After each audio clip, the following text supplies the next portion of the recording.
The views and opinions expressed by tonight's guest and topic of discussion do not necessarily represent the official policy or position of Spaced Out Radio, Spaced Out Saturdays or Sundays, SOR Media, its hosts, syndicated carriers, or anyone associated with this broadcast. Any rebroadcast, reproduction, or other use of this broadcast or podcast without the express written consent of SOR Media is strictly prohibited.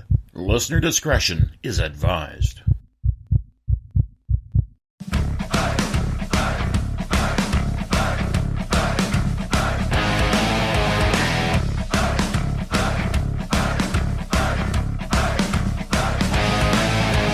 Are you experienced? Then come own the night with us.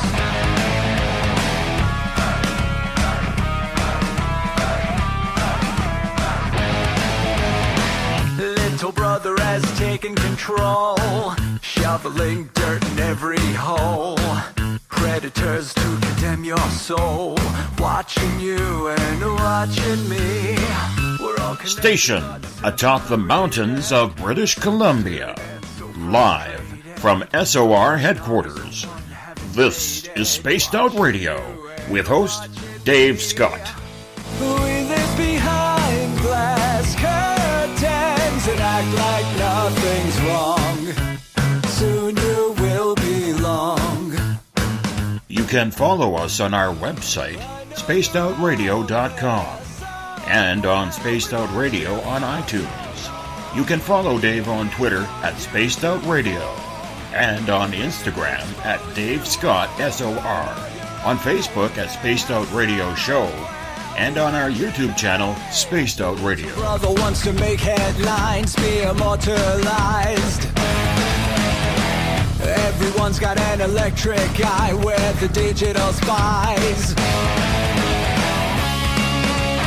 watched you for so long. I know you're out there somewhere watching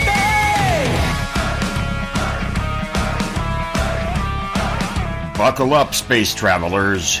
It's time to go for a ride on Spaced Out Radio with host Dave Scott. I know you're out there somewhere. We've watched you for so long. Wait for you to fall. We'll expose you all. I know you're out there somewhere watching me. Little brother wants to make headlines, be immortalized.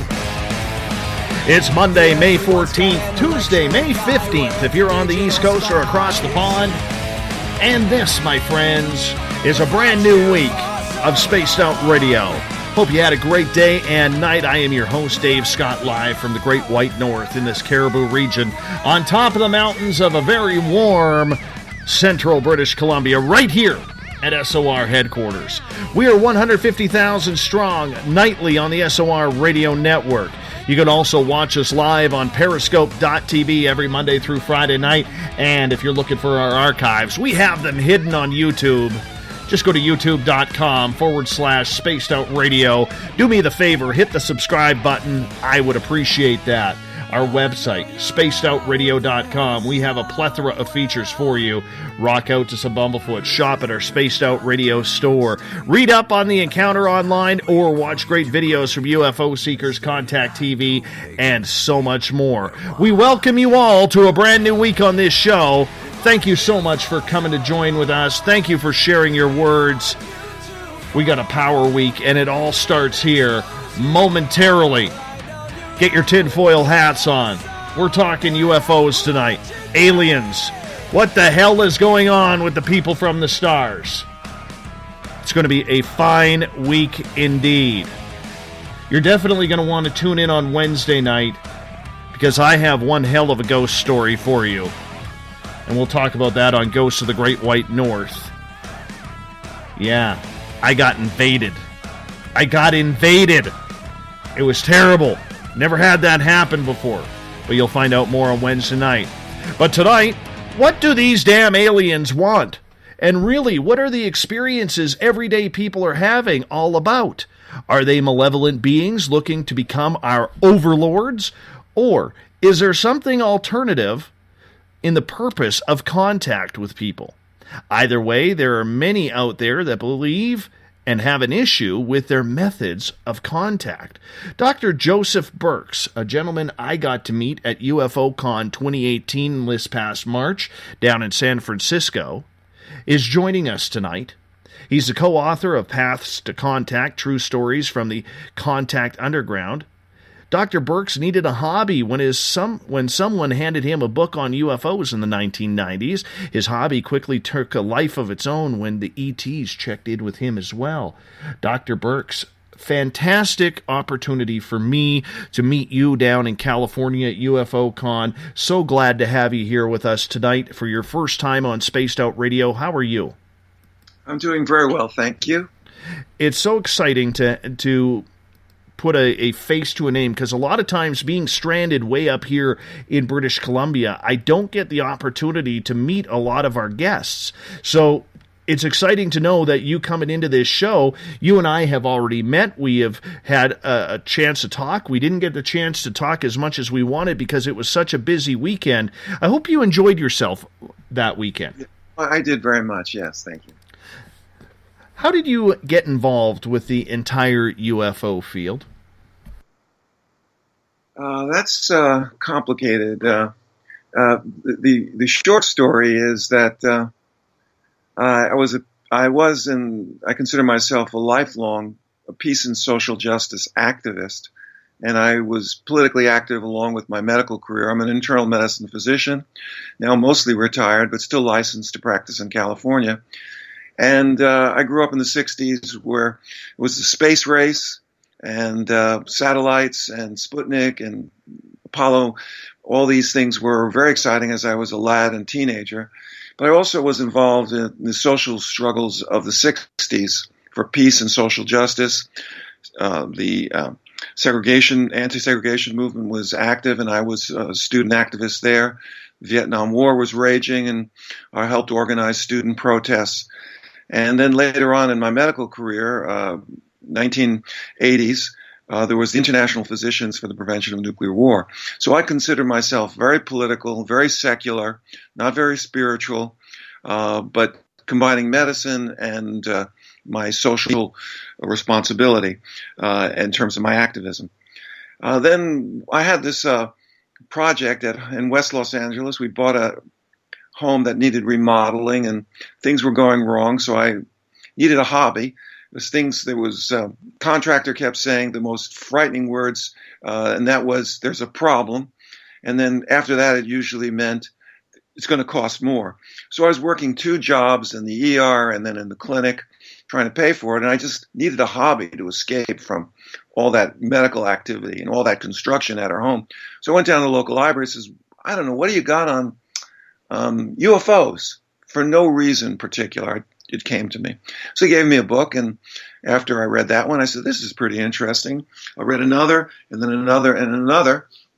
And then a year later, I had the opportunity to go to my first UFO meeting, which was UFO Expo West. This was 1992. And I saw a tall, bearded doctor who also worked in the emergency room, as I did at the time. He said, quote, "My name is Dr. Stephen Greer." And he proposed that teams of contact activists go out into the field, practice protocols that he had developed, and UFOs can show up. And he showed videos of the amazing Gulf Breeze encounter, which happened on the Florida Gulf Coast in April of 1992. And the video showed Dr. Greer and his contact team signaling at not 1, not 2, but 3 UFOs that had formed a triangular formation. And I said, gee, that looks really exciting. And then when he said this was a citizens diplomatic mission, I got even more excited because during the Cold War, the United States and the Soviet Union had a nuclear arms race. And I was part of a physicians movement that was warning the public and government leaders on both sides of the Iron Curtain about the dangers of the nuclear arms race. So I traveled to the Soviet Union. and in peace delegations, several of them. I spoke some Russian from college, and we shared our message that there are no survivors in a nuclear war, and we must prevent what we cannot cure, and there is no cure for nuclear war. So we finally got through to some of the government leaders, and United States and Soviet Union signed very important disarmament agreements limiting the number of nuclear weapons. And our organization won the Nobel Peace Prize in 1985. So when Dr. Greer said citizens diplomacy, it rang a bell. And my new interest in UFOs combined with my past activism, wild horses couldn't keep me away. So that's how I got started in 4 minutes or less. So you decided in college to become very politically active, and I wasn't even born during that time at the height of the Vietnam War when, let's face it, America was fractured, they were divided. And later on, we find out, decades later, that it was a false flag that ended up starting the Vietnam War, which is too bad because there's 58,000 good American men and women who lost their lives needlessly over that, but we still... we should also 2.5 or maybe even more, 2.5 million Indo-Chinese people also perished. Absolutely. And, it was no fault of the soldiers of their own. They were just following out orders because of the draft. Many had absolutely no choice as to what was going on. And that's a very sad point and a very trying time that everybody had to go through at that point.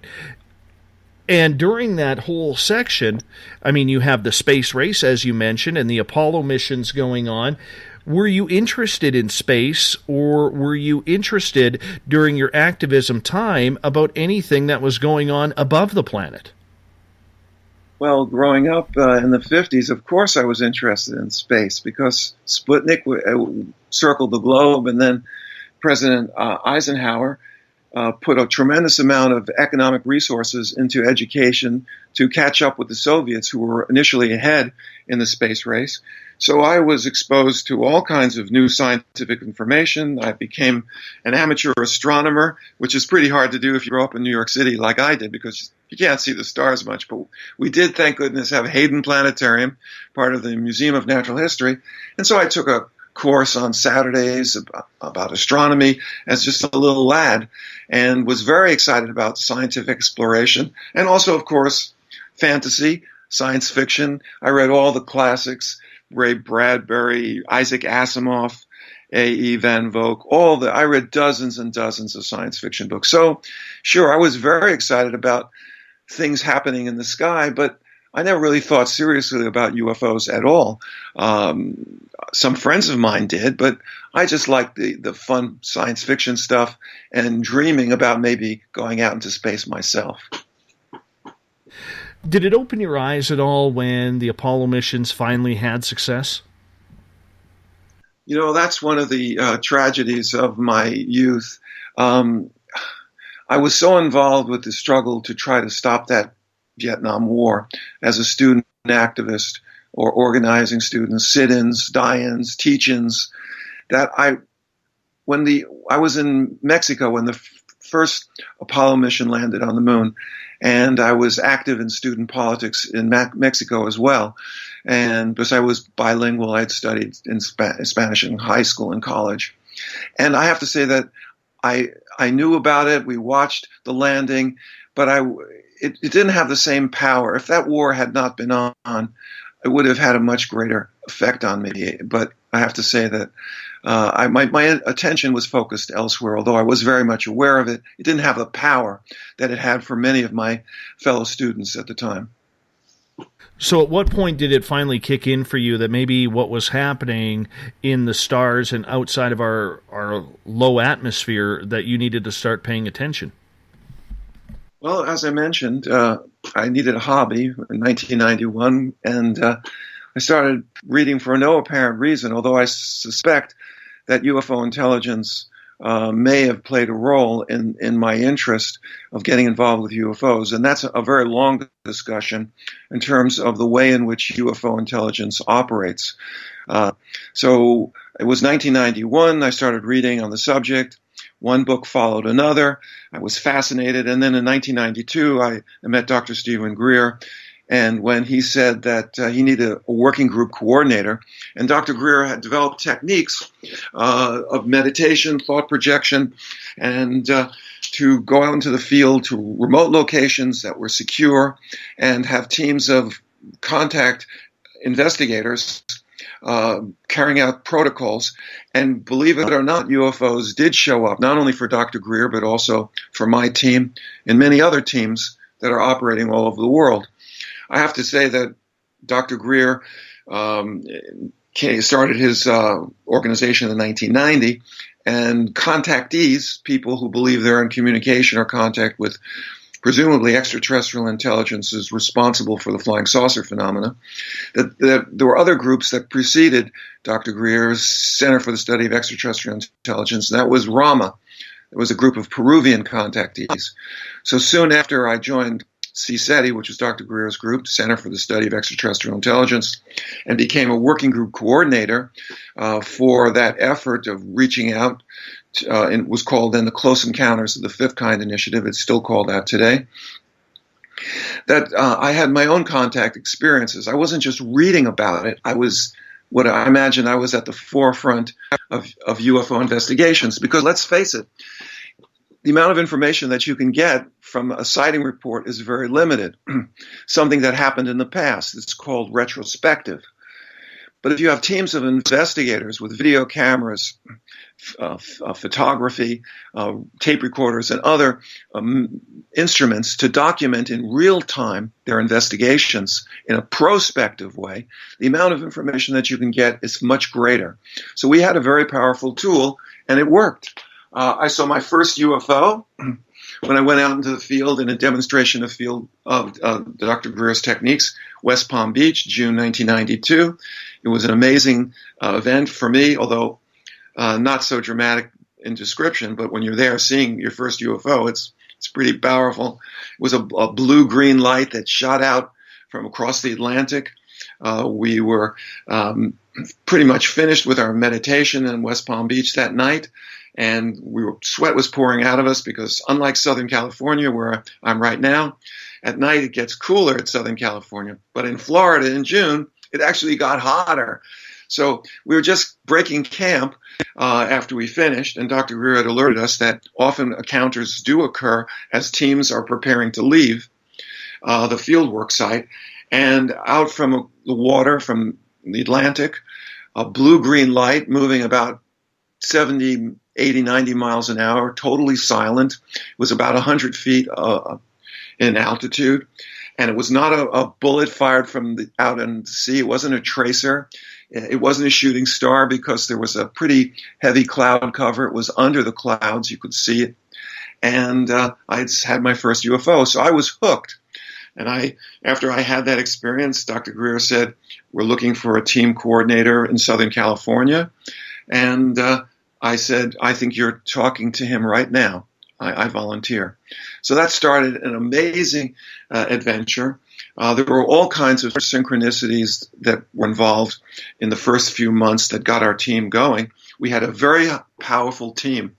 We had, in the course of our field investigations that lasted, for 5 years, I was a working group coordinator for 5 years, active 1992 to 1997.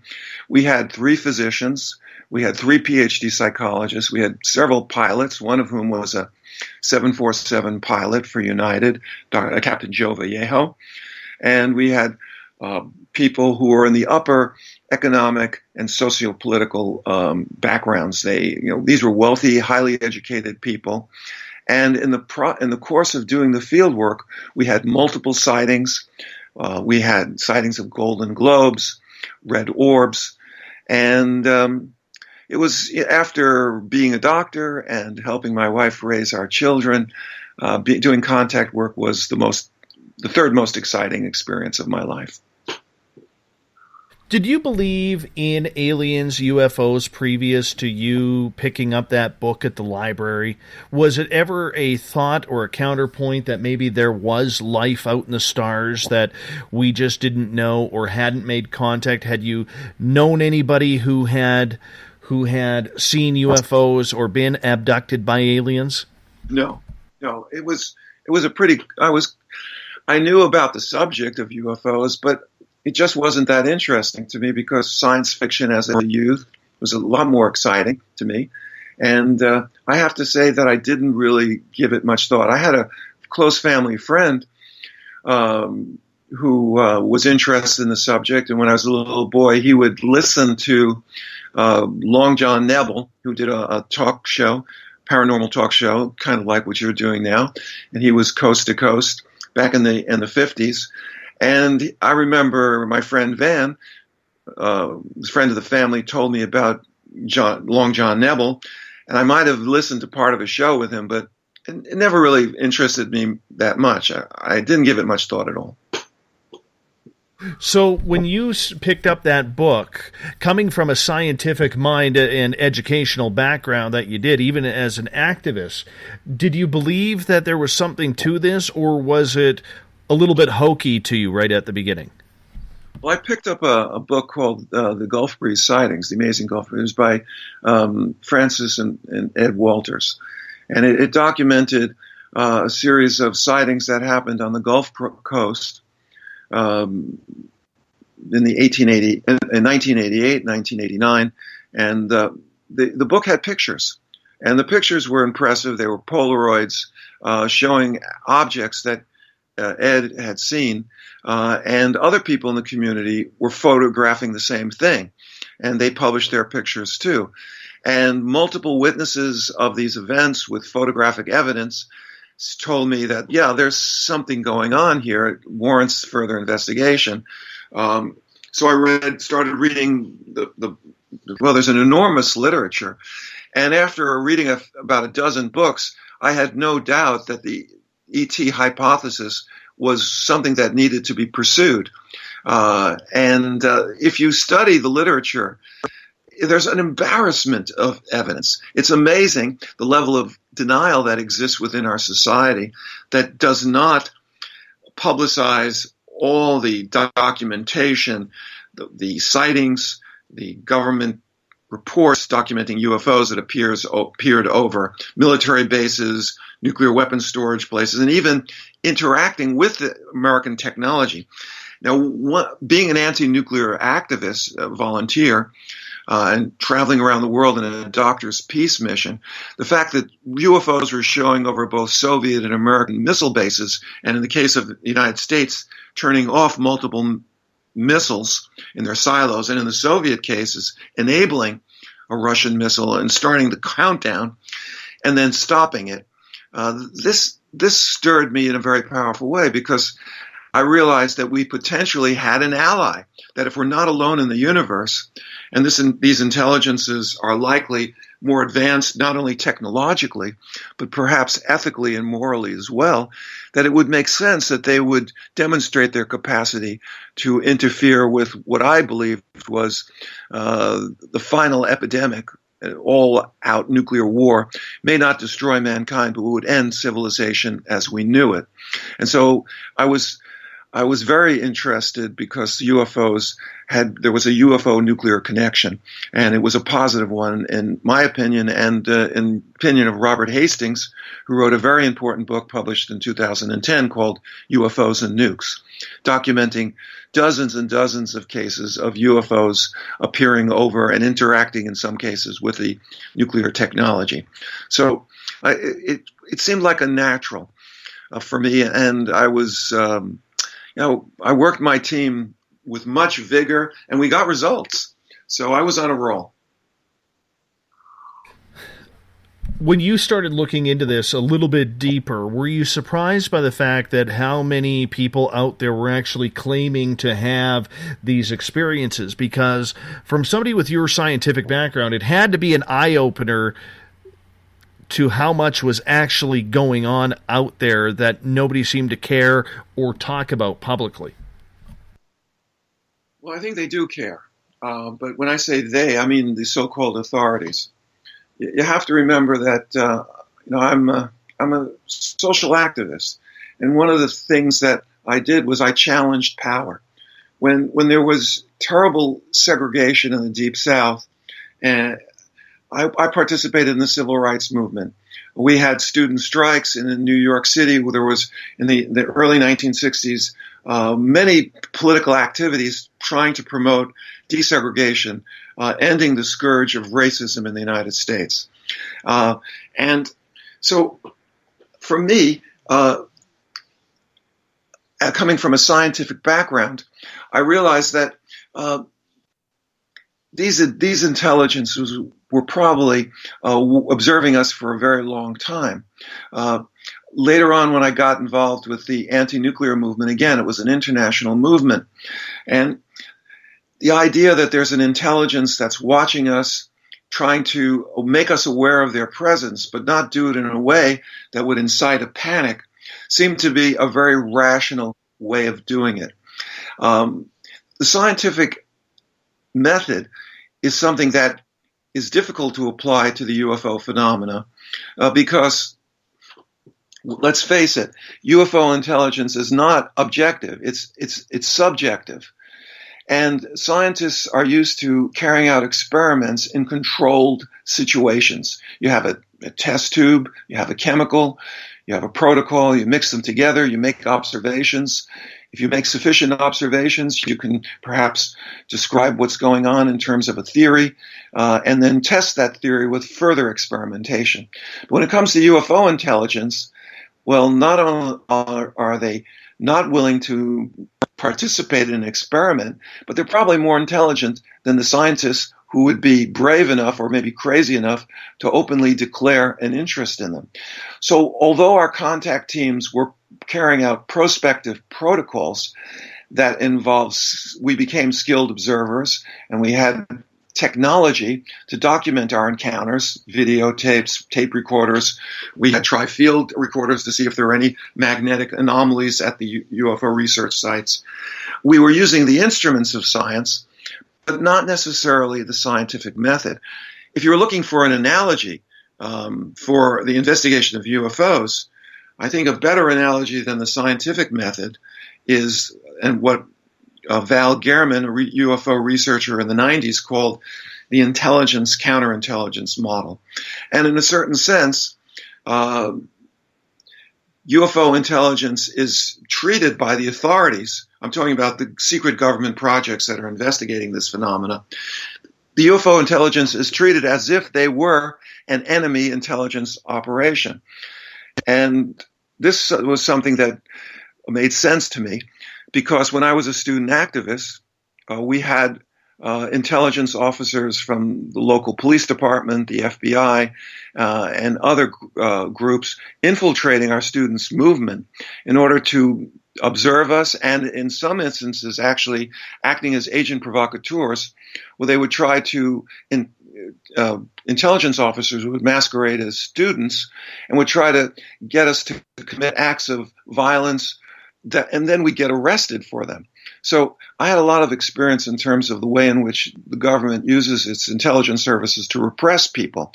As a student, I also went to Mexico and Latin America, Guatemala, and I saw how the United States, although we had wonderful institutions and democratic tradition in the United States, in Latin America, the United States was carrying out a war against workers and peasants and poor people and students, and supporting some of the most violent dictatorships on the planet because of the fear that these student movements would be infiltrated or taken over by the communists, and American business interests would be threatened in the third world.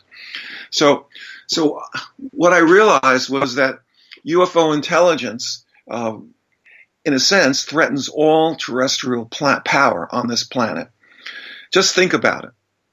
If you're a military man, and now the United States is spending close to $700 billion a year on military, so-called defense, if you're getting all these high-tech weapons, and yet the UFOs can fly circles around your Top Gun, best high-performance jet aircraft, you wouldn't necessarily want the world to know this, because the mandate of the Air Force is to defend U.S. airspace, and yet the UFOs can pretty much go anywhere they want. And they would, if this was general knowledge that UFOs were real, it would indicate that our military is impotent. So why not keep it a secret? Study it quietly. And if you're a captain of industry, say you own an oil field or a coal mine, petroleum products after all, the petroleum industry is the largest industry on our planet. And let's face it, UFOs are not flying with a diesel fuel. They're not burning coal in a steam engine. They're using some kind of advanced technology. Rumors have it that it's something about 0-point energy, using the tremendous potential energy that exists in the vacuum of space. So they're using something that is very advanced, probably not polluting. And if that kind of technology could be safely integrated into our technological culture, Earth civilization would perhaps avoid the dangerous consequences of global warming by markedly reducing the amount of CO2 and other emissions, greenhouse gases. And so if you're a captain of industry, you might not want UFOs to be thought of as real, because people would start saying, hey, we need to communicate with those intelligences and get some of their technology. And if it can be used for peaceful purposes, we can solve some of our problems. And let's say you're a politician, and politicians are pretty much organized along national lines. I think it was Stan Freeman, the famous ufologist, that said nationalism is the name of the game. And he also said that tribal warfare, nations against nations fighting, endless warfare, Second World War, 50 to 100 million people killed, First World War, 10 million killed. Since the end of the Second World War in the Third World, during the Cold War, in proxy wars in Angola, in Latin America, in Vietnam, tens of millions of people killed. Tribal warfare is the preoccupation of our planet. And politicians are able to get elected in part because they utilize fear. They say, we got to fight those Chinese or those Vietnamese or those Russians. And the Russians are saying, hey, those Americans are trying to take us over, and they're not there. And this is the way politicians achieve political power, by convincing people that they have enemies. Well, if UFO intelligences see us as one planet and one people, and this is what astronauts see when they look back to the Earth when they're out in space. They don't see borders. They don't see a line between the United States and Canada, the way it appears on a map. We're one people, one planet, one homeland. And as English is becoming the second language for the planet, I read recently that there's almost as many English-speaking people in India as there are in the United States, about 300 million of them. Pretty soon, there'll be more people speaking English in India than in all the English-speaking countries in the world. And so we're moving to a kind of global civilization where the ideal of one planet, one people could be realized. Well, if you're a politician that gets elected on the basis of nationalism, and this UFO phenomena is inspiring an acceleration of the globalization process, and hopefully it'll be a world government based on peace and cooperation and not some oppressive world order. Well, politicians might be out of a job if we suddenly start looking at ourselves as one planet on one homeland. I want to just ask you one question about that, because with the amount of people who have had extraterrestrial experience, as anything from abduction to contact to even UFO sightings, or the idea of little grays running around a cornfield or wherever it could be, do you feel that these extraterrestrials are trying to make contact with regular people outside of the politicians who seem to be controlling the agenda? Oh, absolutely. You're talking to a contactee. I mean, I've had multiple sightings of UFOs. I'm not talking about a distant light in the sky. I'm talking about saucers, large triangular-shaped craft. And these appeared as a result of our contact protocols. And I can share with you some of those details. But just finishing the thought, in terms of being a social activist, wanting to challenge power, and trying to promote radical reforms, which hopefully will lead to something better than what we have right now, which sometimes people say the earth is going to hell in a handbasket. Well, I don't know if it's that bad, but trying to change the world to make it better. made me realize that UFOs potentially threaten all terrestrial power. So I mentioned the military, I mentioned the captains of industry, economic, I mentioned politicians, and finally religion. The UFO intelligences have tremendous capabilities in psychic phenomena. They can carry out telepathy. They can create illusion. And they may have played a role in terms of the wisdom traditions that are our major religions on the planet. What would be the impact to our religions if it turned out that Muhammad, who was reportedly illiterate, but was able to recite one of the most beautiful poems in the Arab language that became the Quran? What would happen if he was a contactee? What would happen if Jesus, who was a real person, not a myth, a real historical figure, what would happen if it was learned that he was a contactee? And so the idea that UFOs are real and that they've been here for a very long time, and they may have been in the belief business for a very long time. And of course, you see now new religions or cults forming around ETs. But what would happen if all the old religions were stimulated in some way by UFO intelligences? That would underline the social glue that holds our civilization together. I'm talking about organized religion. So as a social activist, I saw UFO intelligence as a potential ally in a historic struggle. I'm talking about not the next election cycle, 4 years. I'm talking about the next 200, 400 years where this planet can be transformed. And I think UFO intelligences will play some role in not to save us. They're not Jesus Christ in a spacecraft, nor are they Darth Vader. But they can inspire us perhaps to save ourselves through their contacts with everyday citizens like myself. And there are millions of contactees all over the planet. And we can talk about some of the evidence that supports that supposition. So with the contactees and abductees, as you started to work with them and you started opening up your mind more to this, was there any patterns that you started looking at that really caught your attention first and foremost that you noticed with people who were having contact? Well, sure. One of the patterns was that the protocols, Stephen Greer's CE5 initiative, and the protocols that were carried out by Rama, which was the Peruvian group of contactees that got started in 1974. And I met some of their high-powered activists in 1993, and they took me under their wing, and I went out in the field with them and had contact experiences with them too, sightings and whatnot. The pattern is that these intelligences operate for the long haul. And I about a year into my contact work, I had this really unusual experience. I was working in the emergency room, and there was this Russian young guy. I'm going to call him not by his real name. I'll call him Misha. That's a pseudonym. He got a job in our emergency room in 1992, and about a year later, he's working there for a year, and he tells me who he is.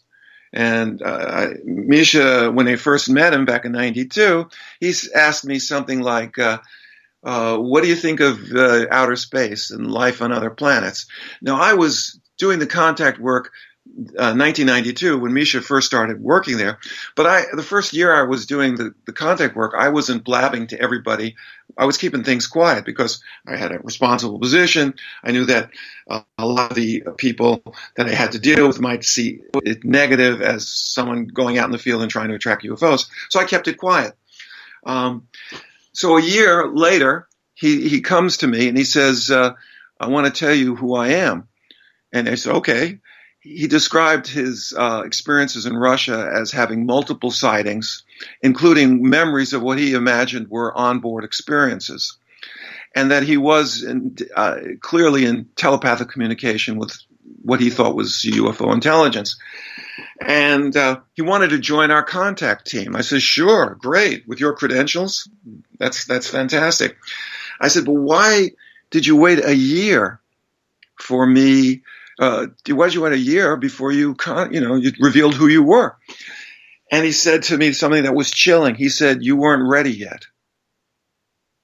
In other words, his ET controllers, case officers, whatever you want to call it, were observing not only our team that was having regular sightings when we go out into the desert, but they were also in communication with Misha.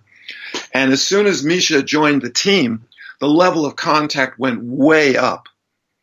I started having what you might call telepathic overrides, or maybe downloads, where in advance of the sightings that we would have in the field, I would get a heads up, and Dr. Greer had alerted us that this might happen, where I'd be, for example, in October 1993, the first night I went out in the field with Misha in Joshua Tree National Monument. That was before it became a national park.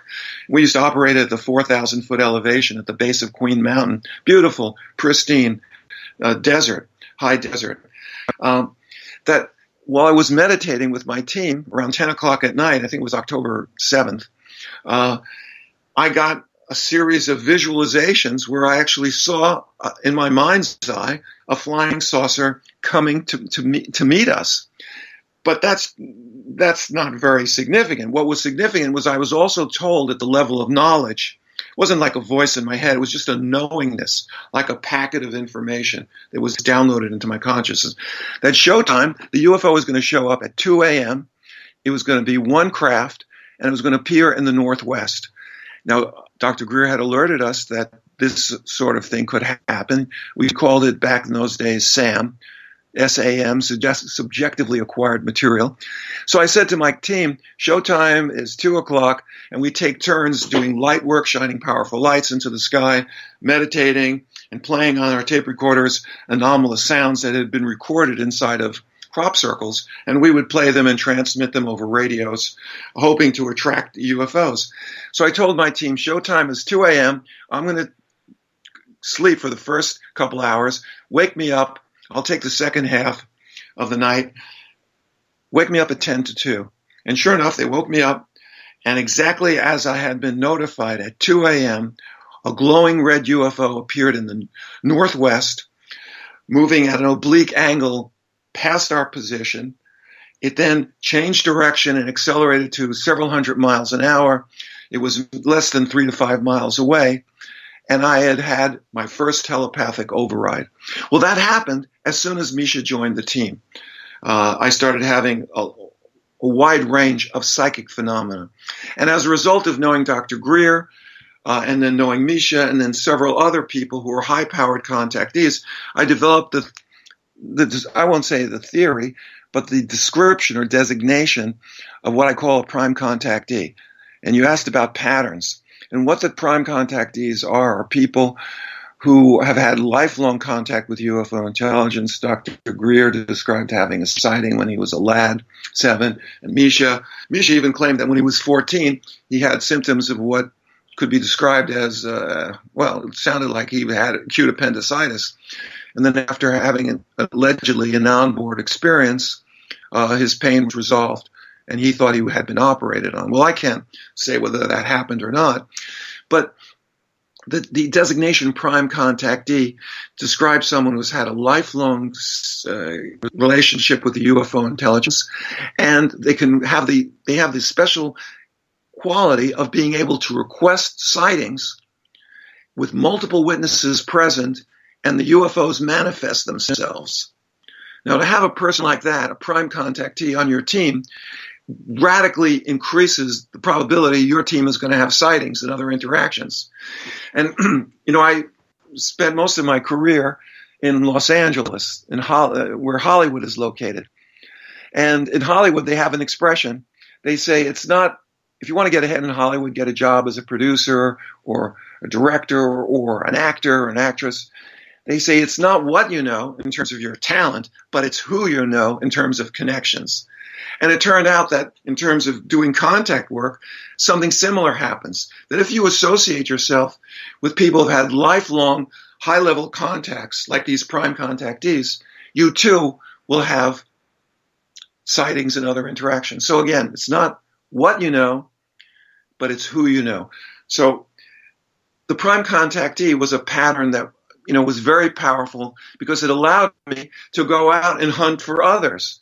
And I found quite a few of them. I was probably led by UFO intelligence to meet these people. So there are large numbers of people, some of them like myself, who talk about this on radio. Other prime contact. I'm not prime. I don't have direct telepathic communication, although I've had some contact experiences and limited telepathy. I'm talking about an ongoing telepathic communication. I don't have it. I don't think I could handle it. It's kind of scary. But nevertheless, such people do exist, and some of them have been informed by UFO intelligences that they should not work with established networks because of security reasons. And the security reasons are real. Because if UFO intelligence challenges all terrestrial power, then it would make sense that the authorities, just like during the Vietnam War, they were worried about subversives and communists. And I didn't think our peace movement was subversive, but those were the fears of the government that was pursuing the war in Vietnam. And if you are open about your contacts and you're having high-level contact with UFO intelligence, you will be followed around by the intelligence services. And in fact, this is exactly what started happening with my team. And I can talk about that in a little bit. It's kind of complicated. But we were under surveillance. There wasn't any attempt to infiltrate us. And there were reasons why perhaps that didn't happen. But in any case, there was clear indications that when we go in the field, we would have intelligence officers who were following us. So I'll talk about that if you want. Yeah, let's get into the government surveillance, because Dr. Greer, who you were working with at the time, and he has a lot of contacts inside the government regarding UFOs and these topics about what is going on. So I'm assuming everybody who is associated with him is on some sort of watch list as well. Oh, it's more than watch list. Our phones were tapped. We were photographed at times from people who clearly had a military bearing. And I'll tell you the stories. When it was happening, I had trouble believing it. But and in order to understand why our teams were under surveillance, you have to go over a little bit of who Stephen Greer is and how he got started in his project. I guess the audience is aware of the Center for the Study of Extraterrestrial Intelligence. Dr. Greer, former emergency room, he's now been retired, I guess, almost 20 years. He, a lifelong contactee, had telepathic communications with UFO intelligence when he was a teenager. And he developed the techniques that allow ordinary citizens to meditate and carry out thought projection. And in working in a team setting, the UFOs do actually show up for our teams. So in 1990, he had a very powerful contact experience where he was now an emergency room physician. He had several small children, and he basically was given the message, or maybe you want to say order, by the intelligence associated with the phenomena, that he should pick up the work that he had let go of. He had had many contacts as a teenager, developed the technique of coherent thought sequencing to facilitate encounters, but he had gotten away from it during, the medical career and helping his wife raise the kids. But he got this very powerful presence, and he then went on to have what he described to us in 1992 and then 2006 when he wrote his book, Hidden Knowledge, Forbidden Truth, or I forget the title, but something like that. He described having an onboard experience in 1990 or around there, where he was taken on board a craft and was taken to what he thought was the far side of the moon, and was able to witness enormous UFOs on the far side of they were like the size of aircraft carriers. And there was lightning bolts shooting back and forth between the surface of these large platforms, the undersurface, and the moon. and storing energy. So he was then, this is now 1990, he formed CSETI, but he formed it with the assistance of people within the military-industrial complex. He told us that a lawyer from the aerospace industry was one of his advisors. Commander Will Miller, who was an intelligence officer on the level of the Joint Chiefs of Staff. Naval intelligence has always played a very important role in monitoring the UFO phenomena. He actually told us, all the working group coordinators, not just myself, but also told Shari Adamak, who was working group coordinator for Phoenix, and my friend Wayne Peterson, working group coordinator for Phoenix. Within the CSETI circles, this was common knowledge that in full uniform, an officer from Naval Intelligence came to Dr. Greer's house and said, we want to help you.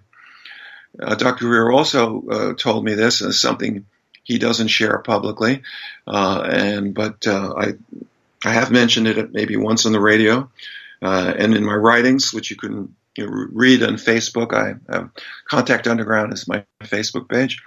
He said that this intelligence officer told him that it was his opinion that Dr. Greer had been put on Earth by God to open up our civilization to ET contact. Well, whoa, what a head trip that must have been.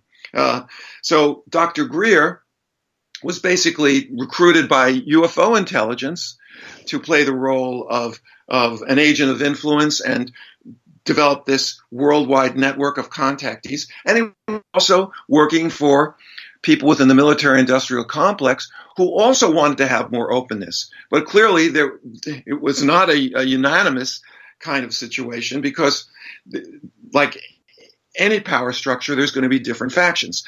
And if you want to call them the White Hats, wanted to have more openness. And if you're into that good guy, bad guy duality, there are other factions within the military-industrial complex. This is, no way, Jose. We're not revealing any of this. We're back engineering this technology. They could be used for weapons. We've got to maintain absolute secrecy and continue the program of ridicule and denial. So when we started going out into the field, because of my experience as a student activist and having to deal with agent provocateurs and police and other things, I was very attuned to the possibility that we might be under surveillance. Especially since Dr. Greer was working with people at the level of the Joint Chiefs of Staff, in terms of Commander Miller. So we went out into the field in a place called Rocky Peak State Park. It's in the Santa Susana Pass. It's northwest corner of Los Angeles County, high desert. And we would go and scout out locations, which was really kind of fun because I'd been a college student some 20 years before. In 1992, I was 42 years old, and I had a pot belly, and my back was hurting me quite a bit. And I started hiking into the high desert looking for research sites. And I felt like I was like a wilderness real estate agent, Everything was location, location, location. And we had to get a location that was accessible so our teams could get there, but remote enough so that if we did have a sighting, or perhaps even in those days we were pretty ambitious and optimistic. We actually thought we might get a landing and even a boarding. In retrospect, that sounds kind of naive, but at the time we thought that was possible, and indeed it was. Dr. Greer had his experiences, and if that was true, then maybe something like that could happen with us. So we'd carry out a protocol. I would go check out a location during the day with myself or an advance team. We then would go out and check the location at night, the advance team, to make sure it was safe. And then we'd bring the whole team there and do our meditation, thought projection, shining powerful lights to see if we could attract UFOs. Well, I got to the path in Rocky Peak State Park, and as soon as I got to the location, I see a guy drive up in a Jeep. It wasn't a military Jeep, but he jumped out of the car, shorts, about 40 years old, military bearing, short hair, and he hikes up the trail. And I said, well, that's interesting. There was nobody else in the parking lot except us and this guy that arrived in the Jeep. So then we go hiking up into Rocky Peak State Park. which is like mentioned in the Santa Susana Pass. And while we're up there, we see somebody who could have been the twin of the first guy. Military bearing, shorts, short hair, little mustache. Looked like a soldier. So that immediately alerted to me that we could very well be under surveillance. Following that, I went up at night with my advanced team, and we had, I'll mention his name as a pseudonym, Dr. Daniel. Dr. Daniel was one of the 3 physicians on my team. He was joint boarded in internal medicine and family and pediatrics, so he was a family practitioner. The guy was very bright, still is practicing medicine. I'm sure he's bright as he was 20, 25 years ago. And he accompanied me, Dr. Daniel. We were partners in the Permanente Medical Group, Southern California Permanente, and we were going to check out the site in Rocky Peak at night. And back then he had what was the cell phone of the day. Now, the cell phones, when they first came out, were like the size of walkie-talkies. They were, about a foot long and maybe 3 inches wide, and they had a big, heavy battery. But he was excited because although we had beepers back in those days, he actually had a cell phone. And he took it with us as we hiked up the trail up Rocky Peak State Park. Now, the site was interesting because it was located right across the freeway from the old Department of Energy site in the Santa Susana Pass. That was... Dr. Joe, I got to cut you off right there because we have to go to break here. We're going to pick this story up right when we get back, and I want to ask you a little bit more about Dr. Greer as well. Dr. Joseph Burkes is our guest tonight on Spaced Out Radio. We're talking disclosure, UFOs. We're going to get into free experiencers and more in the next 2 hours on Spaced Out Radio. If you're an ET contactee, this is the show to listen to. You're listening to Spaced Out Radio. We'll be right back. Find your escape where time has no limits. It's about living today and cherishing the heritage of yesterday.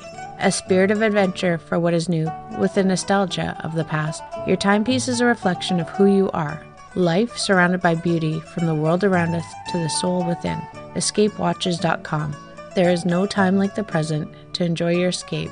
Use promo code SMF2017 for your 20% discount today.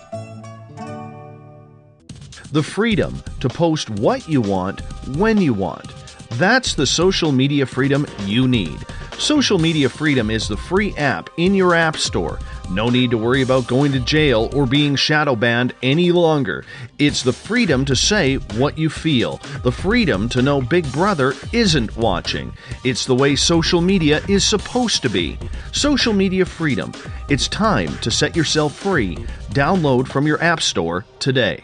Coming September 28th to the 30th, it's our first annual Caribou Paracon, put on by Spaced Out Radio and the Canadian Society of Questers. 3 days of paranormal, supernatural, and spiritual knowledge in the beautiful 108 Mile Ranch, British Columbia. Tickets are $150 Canadian for the event, being held at the Spruce Hills Resort and Spa. Come watch our featured speaker, Grant Cameron, along with Lorian Fenton, David Weatherly, Ross Allison, and more. The Caribou Paracon, celebrating everything paranormal. Hey Space Travelers, it's Joe Roop, your host of Spaced Out Saturdays. Come join me as we explore the realms of the paranormal, the esoteric, and everything in between every Saturday night at 9 p.m. Pacific, midnight Eastern. You know the truth is out there. Don't get caught sleepwalking. Come join Spaced Out Saturdays. That's every Saturday night, 9 p.m. Pacific, midnight Eastern, right here on spacedoutradio.com.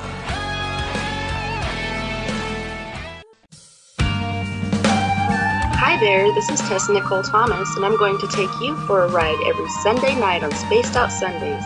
I'm going to set up your week with some strange tales from across North America, from psychic readings, Sasquatch, UFOs, to the most haunted locations. Come join me at spacedoutradio.com starting at 9 p.m. Pacific, midnight Eastern, and let's get weird together. I'd love for you to join me. Spaced Out Sundays at spacedoutradio.com. 365 days a year, we're in the field, investigating UFO sightings, talking to alien abductees, and visiting secret military locations like Area 51. We're UFO Seekers, official partner of Spaced Out Radio. Follow our daily search for the truth at ufoseekers.com or like us on social media. Catch us on Spaced Out Radio every third Monday of the month as we discuss Area 51, UFOs, and more. And also, don't forget to subscribe to us on YouTube. It's paranormal news at its finest. Welcome to The Encounter. At spaceoutradio.com, The Encounter online is SOR's trusted news source for everything weird and strange going on around the world. This is news editor Eric Markham. Our team of journalists are scouring the planet for those strange stories that rarely make the mainstream. No fear-mongering or fake news here. Head over to spaceoutradio.com and encounter The Encounter. Heading to Vancouver and looking for some great nightlife? The Moose Vancouver is the place to be. Catch a game on one of the big screens or just come rock out to your favorite 80s and 90s hair bands. Great food starting at $6.95. The Moose Vancouver is open until 2 a.m. nightly. It's easy to find near the corner of Nelson and Granville. The Moose Vancouver is the official rocking bar of Spaced Out Radio. Want to learn more about aliens, cover-ups, conspiracies, cryptids, and the paranormal? All you have to do is tune in S4 as we take over the Spaced Out Radio night, starting at midnight Pacific, 3 a.m. Eastern, each and every Saturday night, right after Spaced Out Saturdays. Hi there, this is Eric Cooper from Forest Moon Paranormal. Join me, Corey Ruiz, and friends as we discuss the hot topics of the night. It's fun, entertaining, and as dark as the night. Find us at spacedoutradio.com. Are you interested in advertising on Spaced Out Radio? Head to our website at spacedoutradio.com and click on our advertising tab. There, you will find an assortment of ways you can get your product out there with us, from radio commercials to banners and social media. Have a product you like our hosts to endorse? We can do that too. Visit spacedoutradio.com for more details.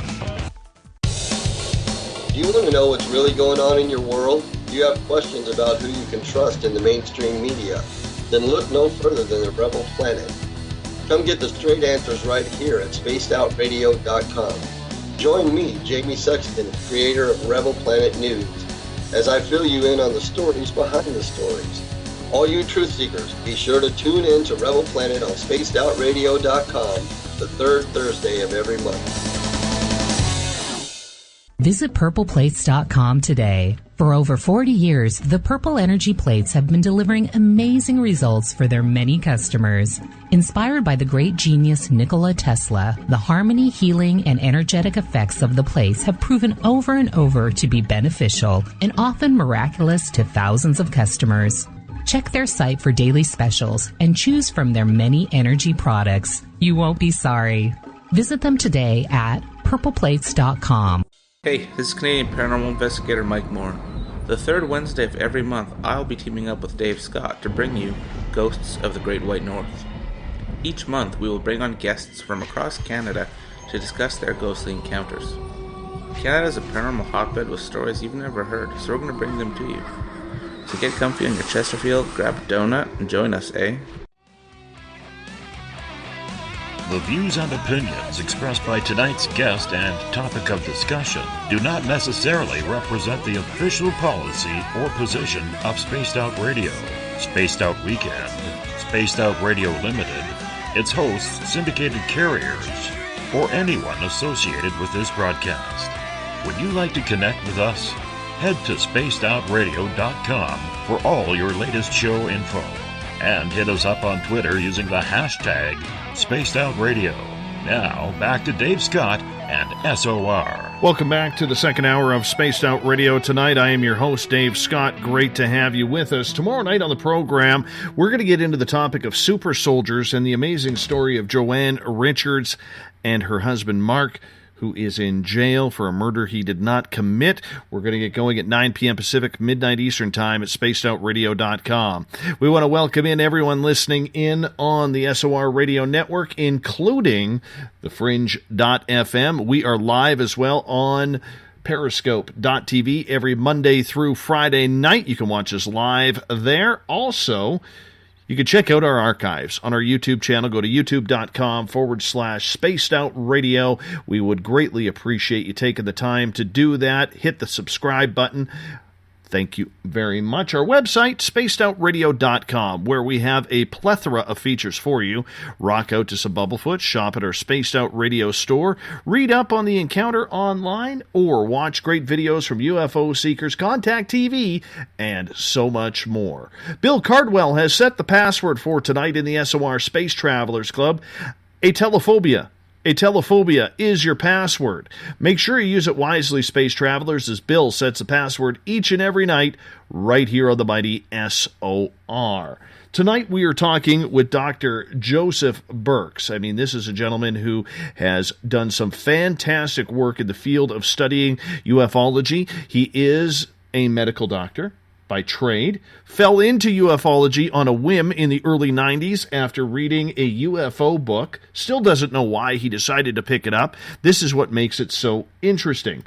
Dr. Burkes, welcome back to the show. Hey, it's good to be back. Right before the break, you were telling a story about power plants and UFOs and how everything was starting to come together and get a little strange at the same time. Yes, it was. I was a team leader in the CE5 initiative. That's Close Encounters of the Fifth Kind initiative. And I had a team made up of some very high-powered people, several physicians, pilots. We even had a film screenwriter for Hollywood who was very helpful. In any case, I would take my team up to remote locations, and we were operating out of the Santa Susana Pass in September of 1992. And we had noted that when you checked out the site during the day, there were some people that had a military bearing that was kind of suspicious in as much as there was almost nobody in the park. And as soon as we got there, a guy looks like a military officer, not in uniform, but had the bearing, the short mustache, short hair, and walked very like a soldier. And his Jeep pulled up and he got out of the vehicle. And then later we saw someone who could have been his twin. Guy looked just like them. You know, they worked in a team. So we were suspicious that we might be under surveillance. Then we were going to check the site out at night. So Dr. Daniel, a physician in my medical group, was also a contactee. We started going up the Rocky Peak State Park Trail.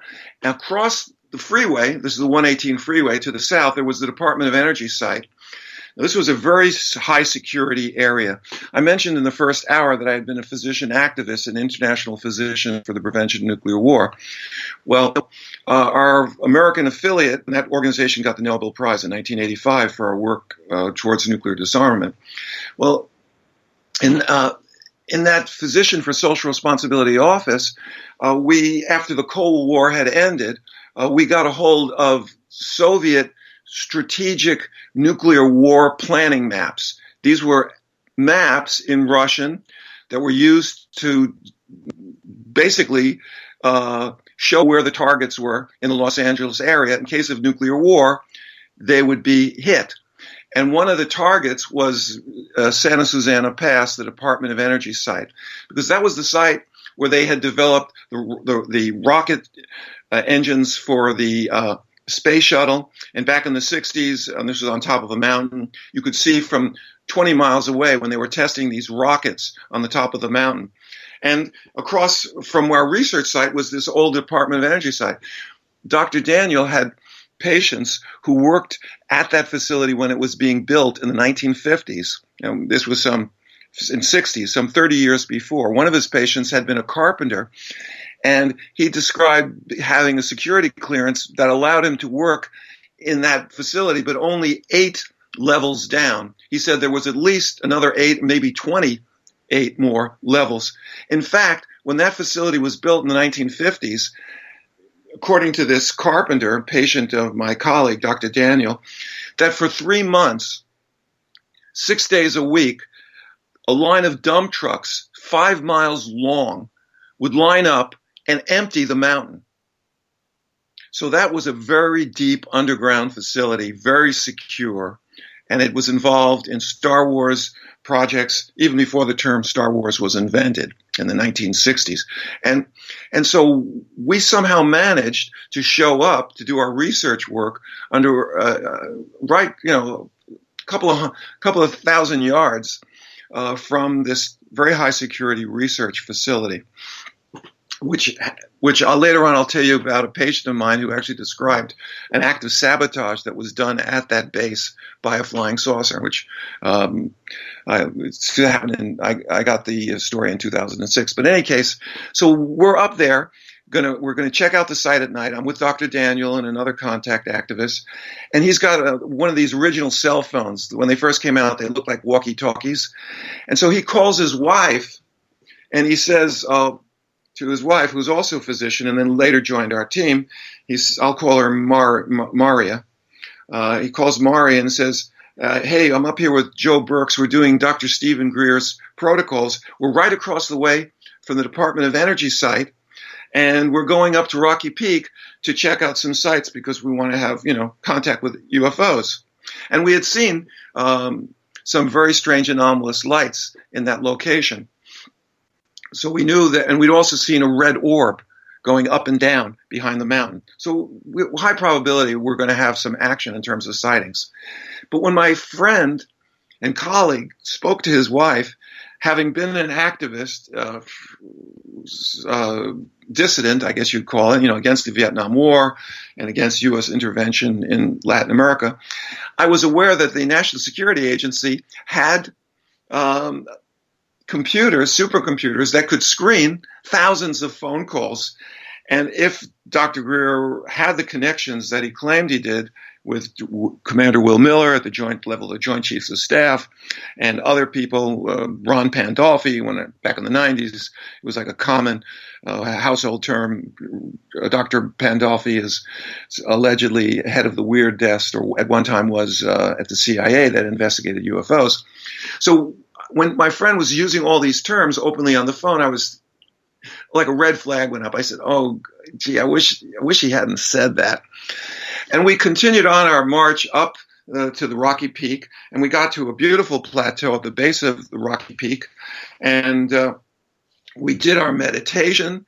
We laid on these rocks, and it was starting to get cold, and we are getting ready for the final ascent to go all the way up to the top of the mountain, and we hear this sound, boom, boom, boom, boom, boom, boom.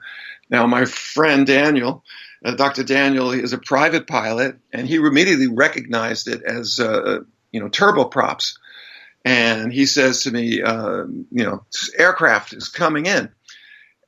And I said, "Those are choppers." And I recognize the sound too from watching movies and also television news reports from Vietnam. There was clearly some heavy duty helicopters were on their way. We didn't see them, but they were flying up the trail that we had just climbed to get to this base of the Rocky Peak. And when we did finally see them, they were flying without any traditional aircraft, Federal Aviation lights. They had were these tiny anti-collision lights on the side, and they were flying very close together, and they were following the trail that we had gone up.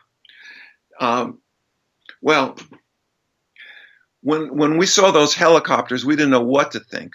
And it was interesting because one of them flew over the place where we had been meditating on the rocks, and the thought occurred to me that our bodies had possibly left a heat signature on the rocks because one just hovered over where we had been.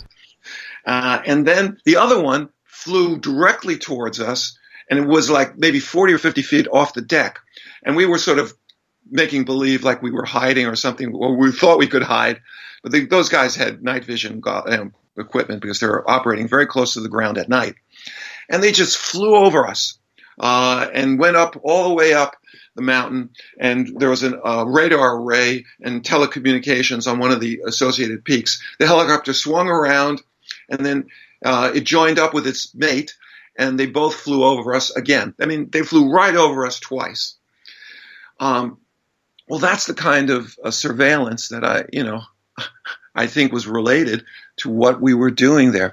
Now, we tried to find out where the helicopters had come from, and the closest base was the Los Angeles Air Force Base, which is in El Segundo. But that doesn't have a helicopter pad.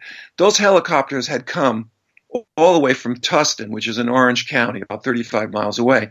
And after the event, we got reports from there was one MUFON director of research who lived in Hollywood. And he told us he had seen the helicopters coming, and they were flying, at rooftop over Hollywood. And the thought occurred to him, and he said this to us when we talked about it later. He said he thought they were on counter-terrorist mission because they clearly were in violation. Helicopters are supposed to fly no less than 500 feet up. And these guys were flying on, over the treetops. They flew over his house, and then there was a doctor in the San Fernando Valley, which is further to the west, and he also described in this sort of formation, these two helicopters, no strobes, no red wing light, no green wing light. They were just tiny collision lights. And they were tracked from the Los Angeles basin to the San Fernando Valley. And then finally they came up to where we were, way up in the northwest corner of Los Angeles County. Well, this really got our attention. And in subsequent encounters over the years, it was clear that our phones were being tapped. For example, in 1996, before we went out into the field, our phone rang at our home every hour on the hour from 9 in the morning till 5 at night. And you pick up the phone, and no one's there. You hang up. You pick up the phone, rings, no one's there. And this went on for the 5 days preceding our going out in the field. When we got to out to the field, and this was Joshua Tree, about 100 miles to the east of Los Angeles, as we're approaching the park from Highway 62, we see an elderly gentleman who photographed us. He was in a white sedan, and he made no bones about it. I mean, he just stood there right in the road and photographed us. And this was in the middle of the week, in the middle of the winter. There's hardly anybody. This is January, 1996 in the high desert. There's not a lot of tourists because it drops down into the 30s in the park and the upper altitudes. We were photographed as we were coming in. And then there was a team coming from San Diego. And when the team leader from San Diego came in, he said he was also photographed.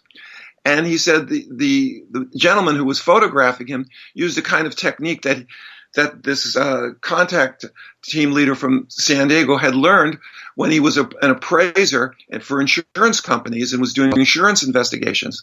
This old guy picked up the camera, held it up at shoulder length, fired off a burst of shots, and then immediately dropped the camera down and looked and walked away.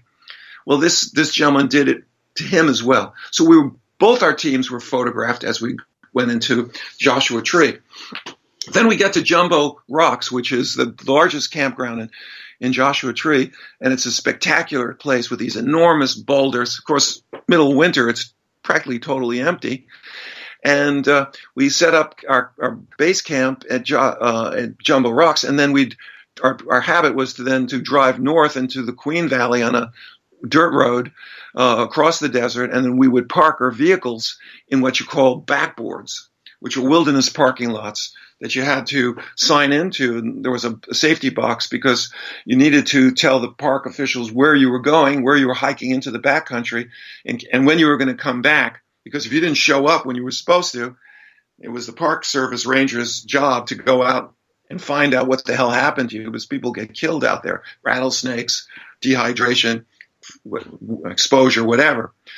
So we were at Jumbo Rocks, and we're waiting to go out to the backboard, and this beefy Marine drill sergeant type of guy wearing a cut-off T-shirt with, a sweatshirt with the arms cut off, and he's got these big bulging muscles with an American flag stenciled on his sweatshirt. He's photographing us too. And it was kind of funny because he was kind of making like he was a nature photographer. He had his video camera and a still camera, and he was shooting the rocks. And then when we were engaged in vigorous conversation, and it appeared as if we weren't paying attention to him, he would pan the camera over in our direction. And then we'd look at him, and he'd quickly turn it away. It was no way. It was kind of funny because no way. Between him and us were the outhouses for the Jumbo Rocks campground. And I turned to my coworkers and I said, hey, we're not under surveillance.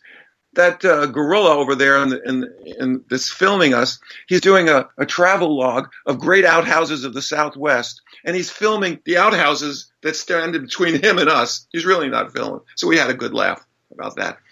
So we then drive to our location, and that time we were not going to the Queen Valley. We went south along Old Geology Road, and we parked in a backboard.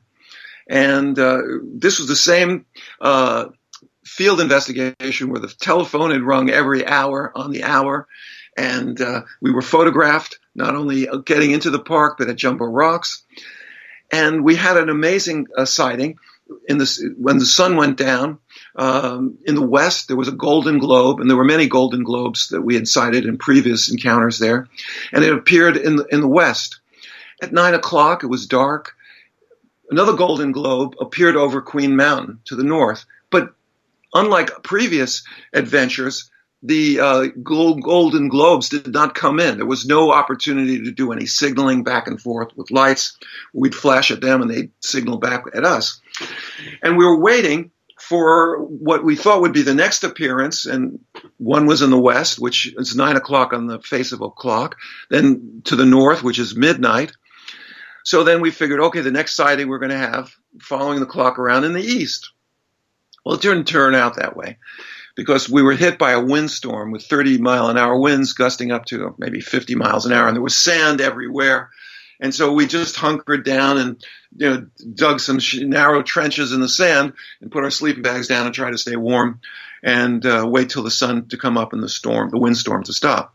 The next morning, we're getting ready to leave, and we still feel like something's going to happen. And we keep looking to the east, expecting, we're going to see another golden globe or have a sighting or whatever. And then the sky exploded. I had never heard anything so loud in my life. 3 waves of fighter bombers. The first wave were the F-14s, probably came from the Marine Naval Air Station at 29 Palms. It was about 30 miles away. They bracketed our position.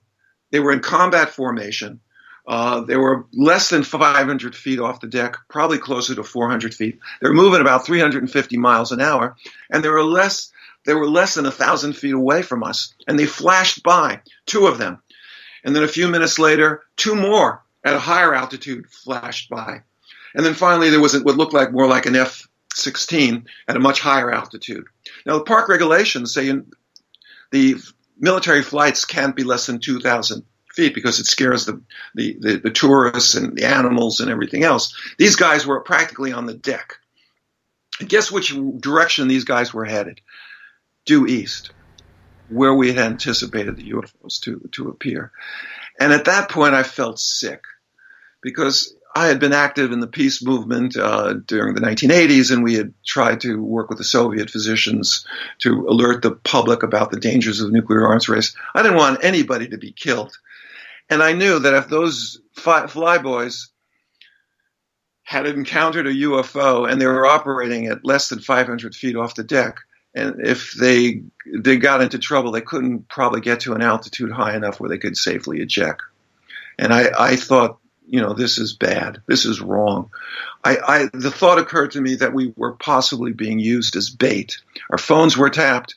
They were following us into the field, and we had limited encounters. And then the fighter bombers showed up. After that occurred in January of 1996, it happened to be the same week that the UFO crash allegedly occurred in Brazil. It may have been the same day. I think it was January 21st or something like that. So this is the level of interest that our contact teams engendered, and I think it was not so much as a result of our efforts, but because Dr. Greer was working with factions within the military-industrial complex that were looking to promote some kind of disclosure, and there were groups that were opposed to that. In any case, they sure as hell wanted to check us out, but they functioned like gate crashers, party crashers, and they had a right to be there. It's a free country, and but the idea that I could be used as bait and my team could be bait for some kind of Cold War with the aliens turning hot made me sick, and I didn't do any contact work in the United States for another year, a year and a half after that. So this gives you a sense of the excitement, the level of surveillance, and what was at stake during the early days of the CE5 initiative, which I was active in from 1992, 5 years till 1997. And then I had a falling out with Dr. Greer for a variety of political reasons, which we can discuss, personal ones as well, which are personal and private. Well, first of all, I want to ask you, in regards to that situation where you felt that the military jets were kind of following you guys in the direction that you were going, a lot of people, Dr. Burkes, will look at that statement and they will say, how do you know they just weren't on a training site? Maybe that's your own paranoia or your group's paranoia that you're being followed. How did you realize that they were there for you and not just some training mission that they would normally fly on? Well, first of all, there is no legal training mission that allows them to fly on the deck because the park regulations are very clear. Military pilots are not allowed to fly less than 2,000 feet, below 2,000 feet. And the reason why is that not only the animals frightened, but the previous year, a German tourist had, when they did buzz, that had a heart attack. Okay, so not only animals, but people get really scared. And it was scary for me. That's number one. So they were in violation. Number two, the previous January, we went into the field during a storm. Okay, it was January. It was just my prime contactee friend, Misha. And when we were driving up into Joshua Tree in the middle of the winter, in the middle of a storm, we were followed by white sedans. As we approached the park, there was a white sedan that was following us when I'd slowed down. And this is like, nobody's going to go out into the park during a storm in the middle of winter, except maybe contactees like myself and the people who were following us. And I noticed that when I would slow down as I drove into the park on this previous year, January 1995, the vehicle behind me would slow down. If I sped up, he would speed up to capture, always staying the same distance, about 300 yards behind me. Okay. Then it was pretty clear that we're being followed. So I decided we're going to do something a little different. We went to our usual site, which was in the Queen Valley, and we're driving along this road. And as we approach the blackboard, I see a white pickup truck. Okay? White sedan followed us, and there's a white pickup truck right in the backboard where we would park our vehicle and go out into the field. So that was not right. So then we decided we're going to see what we can maybe make a run for it. So I started driving very fast, and we picked up the white sedan again, and we started driving it was not exactly the best move because we started driving towards a 7-mile road that ends in a cliff, and there's no way out of that. But we wanted to see what would happen. So we made the turn. We started heading down this dead-end road, and sure enough, the white sedan followed us again. Okay, and we're driving, and then we hit a gate because it was the middle of winter, and the roads become flooded during storms, and vehicles can be washed over. So the Park Service had put a gate there. So we stopped, and the trail vehicle, the vehicle that was trailing us, stopped too, and sheepishly turned around and went the other way. So they were playing cat and mouse with us. We then finally drove around one of the campsites, and we saw a large RV with also painted white that had antennas on it and satellite dishes. And now you could say, well, that was just a coincidence. Maybe so, but you've got so many of these coincidences happening that it seems to fit a pattern consistent with surveillance. At least that's what I chose to believe then, and I still think the evidence points.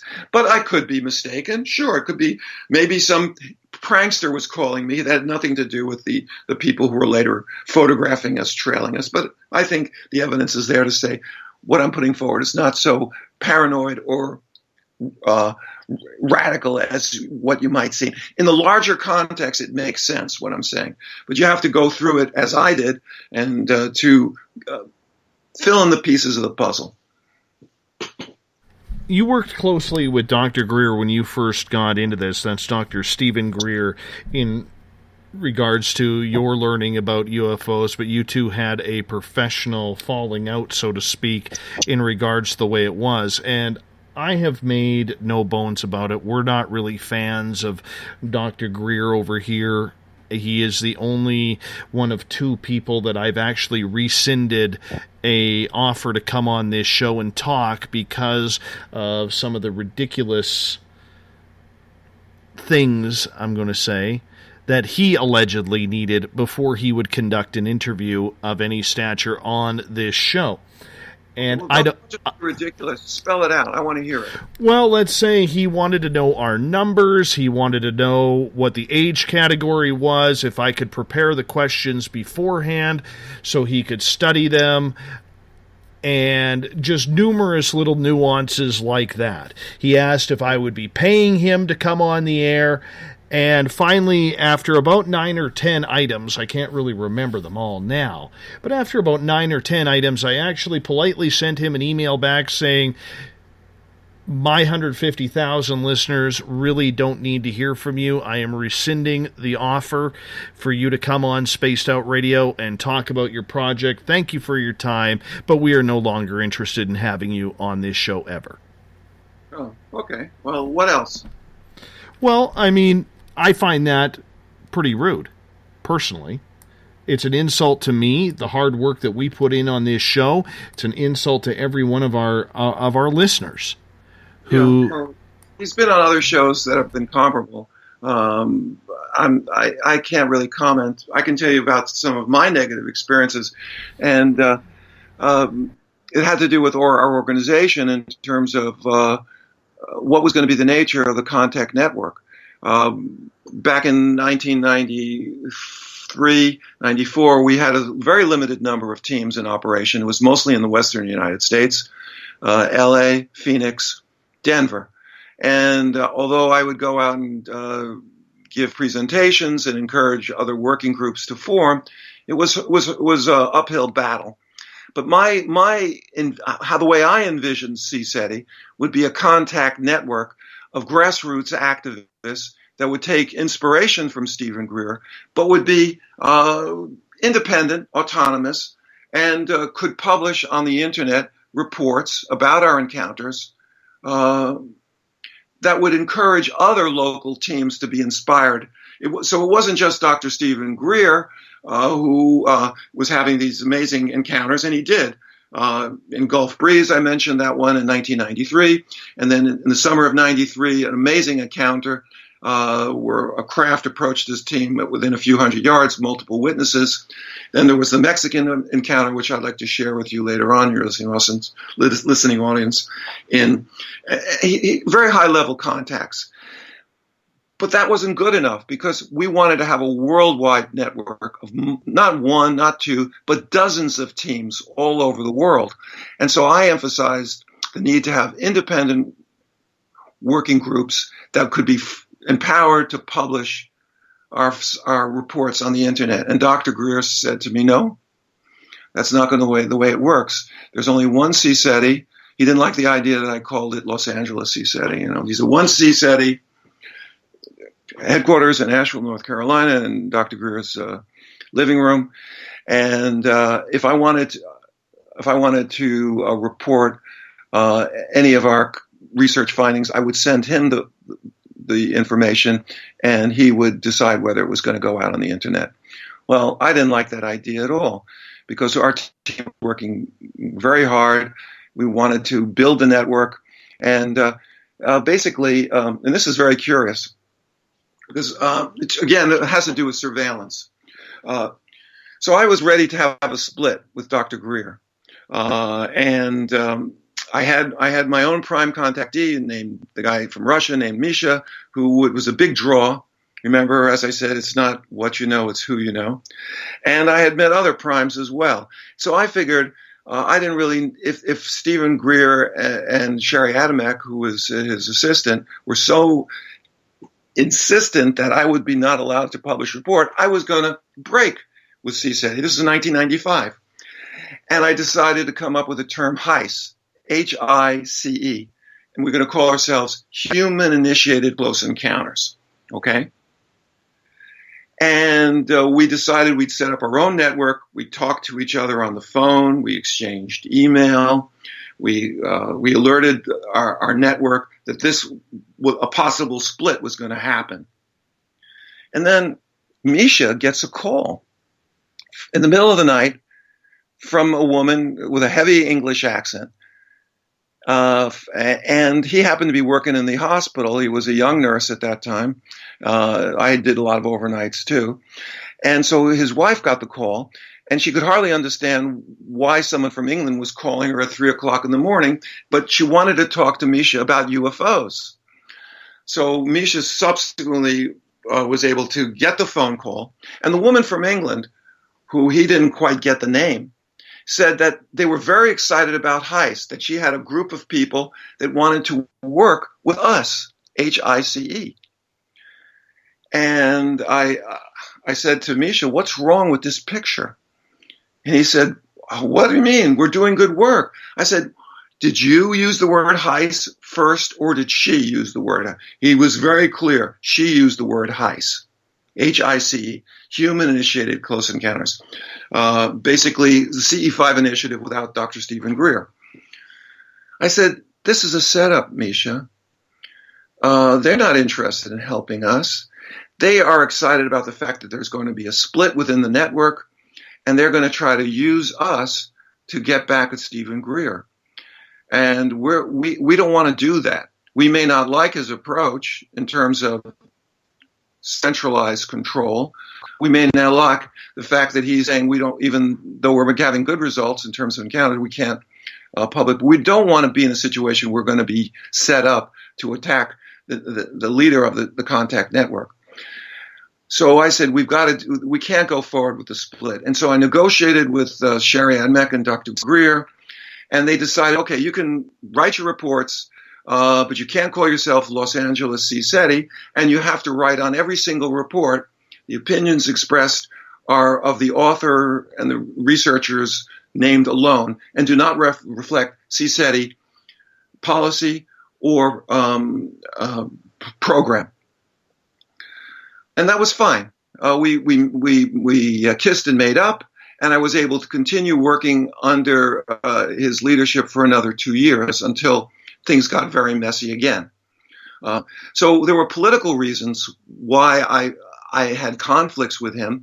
It turns out, however, that what I envisioned is actually happened, because Dr. Greer, once he quit being a doctor, needed to make money, and one of the ways he was able to do it was to have what he calls the ambassador's training, where for $3,000 or $4,000 he goes to a resort for wealthy people, and they would do the contact protocols, and they would give him money for basically that was paying the rent. And so he stopped being an emergency room doctor in late 1990s and became a full-time contact activist, and he needed to raise money. And that's why a lot of people were upset, because when I was trained for him and he was working as a doctor, he charged $40 for workshop, $40 to attend, to become a CSETI member. And then that would enable you to go out into the field with him, and you would have sightings, and you were empowered to form your own contact team, which is what happened. A lot of people complained about the money. However, Dr. Greer, in the course of having so many ambassadors trainings over the years, large numbers of people were trained, and they started having experiences.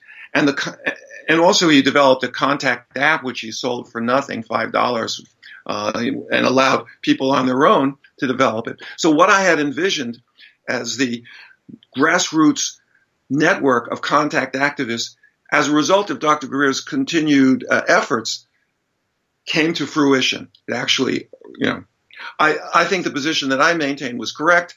Historically, it worked out that way. But there were other problems with CSETI, right, and things I didn't, and that had to do with the company that he kept. And, I have my limitations. Well, let me ask you this in regards to that. Was he infiltrated? Because there's a lot of people out there who believe that maybe the information that he was getting, he was being played and somewhat infiltrated by his sources in the government. I would recommend to anyone who wants to understand what's been happening in the government's drip, disclosure light policy, get a hold of Grant Cameron's Managing Magic. It came out last year in the spring, and it explains who Stephen Greer was perfectly. And that is that Stephen Greer is one of a long line of people who interface between the intelligence community. There was Bill Moore, who unfortunately disgraced himself by having a relationship that was exposed in, I think, 1989. He was the author of UFO Crash in Roswell with Berlitz, and he was giving out information from sources within the intelligence community. Then there was Dr. Greer, who I mentioned in the previous hour, had been approached in 1991 by Commander Miller. And then now we've got the latest generation is Tom DeLonge and his To the Stars Academy. Dr. Greer was different from those other sources because he, if you imagine, and that's why I like to think of this as the intelligence counterintelligence paradigm, then all the pieces of the puzzle start fitting into place. Dr. Greer, in a sense, is not a double agent who operates in secrecy. He's open. He's an agent of influence for both UFO intelligence and the group within the military-industrial complex that want more openness and want this soft disclosure of leaking true information out or slightly altered information or misinformation that protects the security for the back engineering projects and other high-level, unacknowledged special access programs. So he's different from the other guys because he's got a direct line to UFO intel or UFO intelligences. But in 1997, I didn't understand that very well. And because of my background against the war in Vietnam and other anti-interventionist, student politics when I was, just a young, before I even went to medical school, I didn't like the companies. I didn't like the fact that Ron Pandolfi and this guy Smith, his sidekick, were household terms that were being discussed all the time in the Greer family. I didn't like working with the CIA. For me, the CIA was not. Operation Phoenix during the Vietnam War was a program that killed 35,000 civilians within the National Liberation Front. And doctors and administrators and school teachers were murdered by CIA hit squads.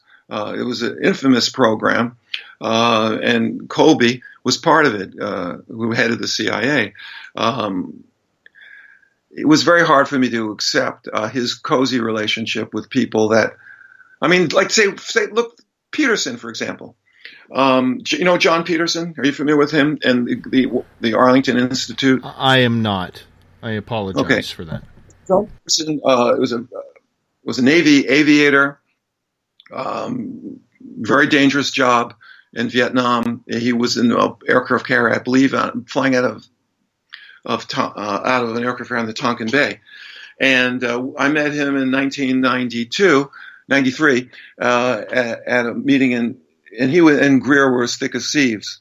The Arlington Institute that Mr. Peterson set up was a think tank for the Pentagon, and it was alleged by Dr. Greer that Peterson was also on the short list to become Undersecretary of the Navy. He was a Navy aviator, lots of connections in Washington. Woolsey, for example, who was his friend, was also, although his military background was, he was an Army lawyer, he was also named as Undersecretary, I think, of the Navy.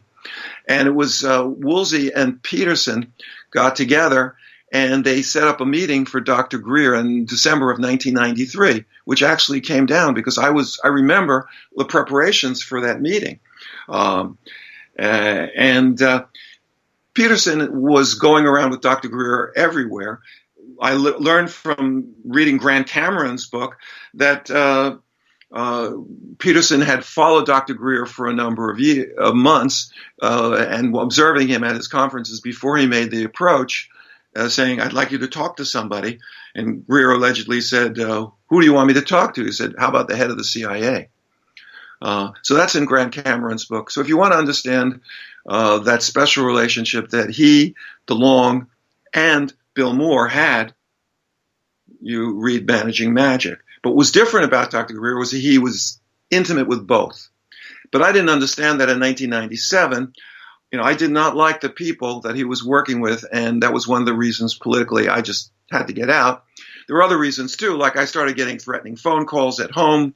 This one guy who, in my mind, was a military interrogator. He spoke, like, "Yes, ma'am, no, ma'am," when he talked to my wife. And then when he called me, he basically said, "It would be better for you if you got out of CSETI."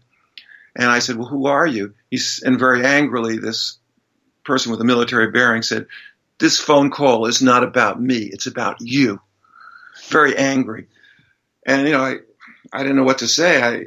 I said, "This is really not fair. You're calling me at home." He said, "Oh, by the way, I knew you were in Washington in April of 97. I had attended the behind closed door briefings where I got to meet Edgar Mitchell, who for several years was working with Dr. Greer. And some very powerful politicians were being briefed by Dr. Greer and witnesses that he had got together. And that was before the Disclosure Project was established. In those days, it was called Project Starlight. So this intelligence operative was calling me saying, he knew that I was in Washington, D.C., and he was telling me it would be better for me if I got out of CSETI. And I said, "This is not fair." I says, "I'm not doing anything wrong. We got a constitution. We have freedom of association. It doesn't say freedom of association just for people. If we want to go out, if we think we can attract UFOs and maybe there's some aliens there, we should be free to do that." I said to him, "Look, my life is an open book. Joe Burkes, you obviously know quite a bit about me. I want to assist you." I said, "I have nothing to hide. Let me meet with you. I will do anything you want. I will tell you anything as long as I don't break the law and as long as I don't violate a confidence to a friend. But I said, I want to assist you." And immediately when I said that, what I think is the intelligence officer, this very angry guy. Oh yeah, well, funny. I called him. I says, at one point he refused to identify himself, and I said, "I work in the emergency room, and if people don't identify themselves, I don't talk to them.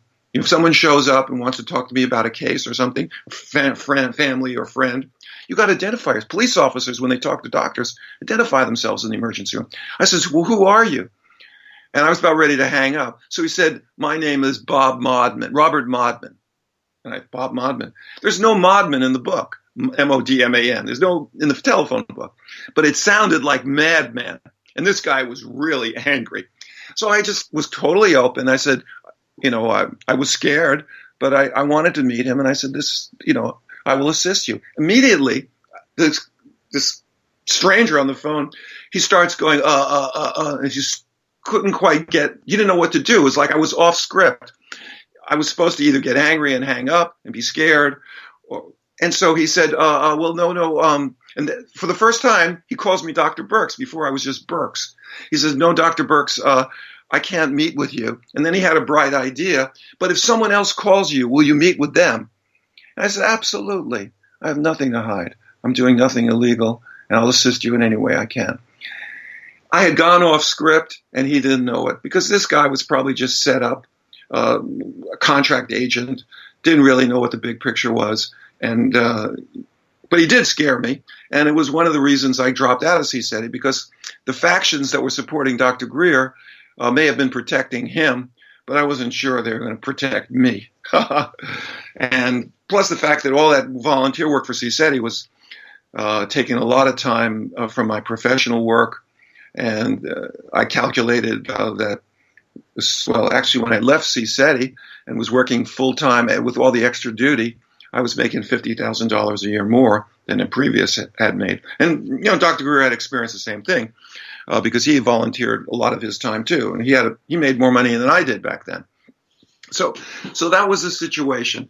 Then there was other stuff that was personal and ugly that came down between us, which I won't discuss. But I realized that Dr. Greer had made tremendous contributions to the contact network, and he continued to do so, but I was not going to work with him.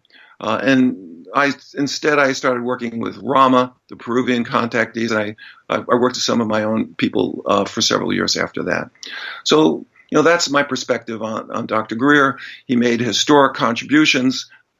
His approach to CSETI is very sound, but in terms of leadership style and in terms of organizational style, he is basically operating as a very successful small businessman. And the model that I'm accustomed to working out of is a social movement, working with Physicians for Social Responsibility or with the civil rights organizations. CORE was one of the Congress of Racial Equality groups that I'd worked with, and the National Farm Workers. I was approaching it in terms of a social movement. His approach was mostly like a small businessman selling movies and videos and high-priced ambassador trainings, which, by the way, he has the perfect right to do. I counted myself lucky that I was trained when it was reasonable to attend his seminars and get the training that allowed me to go out and continue the work, which I've been doing for the last 25 years. We only got about 5.5 minutes before we have to go to break. I believe in the first hour, maybe I heard you wrong, but you said that someone had told you that Dr. Greer was on a mission from God to do this? Well, that's what he told me. It's secondhand. This was, you got to remember that the intelligence services they go to charm school. All intelligence officers are exquisitely sensitive to people's weak points. And if you read Grant Cameron's book, Managing Magic, he connects the dots. He makes the claim that what does Bill Moore, Dr. Greer, and Tom DeLonge have in common? Hubris, excessive pride, egos, whatever. I think the intelligence services knew who Stephen Greer was. They knew that they wanted to work with him, and they wanted to be on his good side. And for all I know, if that conversation actually did take place, maybe Will Miller did think that Dr. Greer was put on Earth by God to open up the civilization. But for someone who comes from his background, where we were friends, that man pulled himself up by his own bootstraps. I mean, he grew up in an environment of tremendous physical and psychological abuse. Terrible things happened in his family, which he touched upon a little bit, I think, in his autobiography. I'm not going to go over that. But in any case, Dr. Greer, his weakness, in my opinion, was excessive pride, hubris. And that kind of limitation makes it impossible for him to operate in a social movements type of setting where people need to be inspired and to have confidence in their leadership and to be supported, rather than thinking that the rank and file, their job is to support the leader. So that was, what led me very sadly to resign from CSET in 1998, and it was a heavy blow. It took me a couple of years to get over it, and before I could able to get back into the swing of things and continue to do contact work. And there's a whole very, very large number of people, former CSET activists, who went their ways after working with Dr. Greer, but continued the work that they got involved with because of him. So there are a lot of people out there. Maybe they're not open as I am about discussing these things, but they're out there, and they would never have been active in terms of the contact network if it hadn't been for Dr. Greer. Weird. Okay, but one of the things that I found very interesting, because I know you wanted to talk about the free experiencers, which Dr. Edgar Mitchell had set up for contactees. And I found it very interesting that Tom DeLonge, previous to setting up the To the Stars campaign, actually tried to buy the files from the free experiencers, according to Ray Hernandez. And yet Tom afterwards goes publicly saying, we got to put nuclear weapons up in space. These aliens are bad. We got to blow them out of the sky before anything happens, so on and so forth. And I found it quite ironic that in one end, he's trying to buy the statistics that show more of a positive effect of ET contact. I think it was 84% positivity in people's contact, and has the nerve to do interviews saying that all ET contact is bad. We got to put nukes in space, and we got to blow these guys out of our skies and keep them from coming here. Yeah, obviously, this subject is very controversial, and some people believe the sky is falling and that UFO intelligences are here to do terrible things. And then there are people like me who are contact activists and have a personal history of decades of involvement with the phenomena. I can tell you that during not one of our many, many encounters was anybody on our team abducted or hurt or deliberately frightened by the phenomena. Although there was a lot of high strangeness, which I'd love to share with you because it gives you an insight into the tremendous psi abilities of this otherness that we call ET. Why don't we save that for the top of the hour when we come back with you?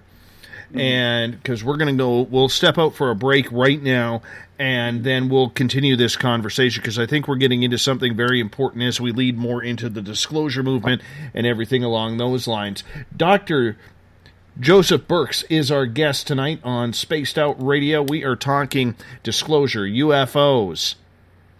Where are we going with this? Hour number 3 is going to be a good one. Stick around for more Spaced Out Radio right after this.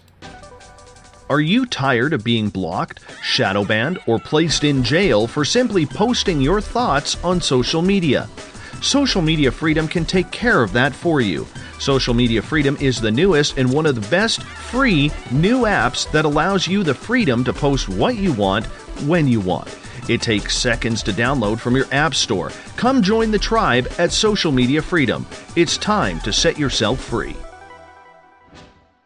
The first annual Caribou Paracon is happening September 28th to 30th in the 108 Mile Ranch, British Columbia. Brought to you by the Canadian Society of Questers and Spaced Out Radio.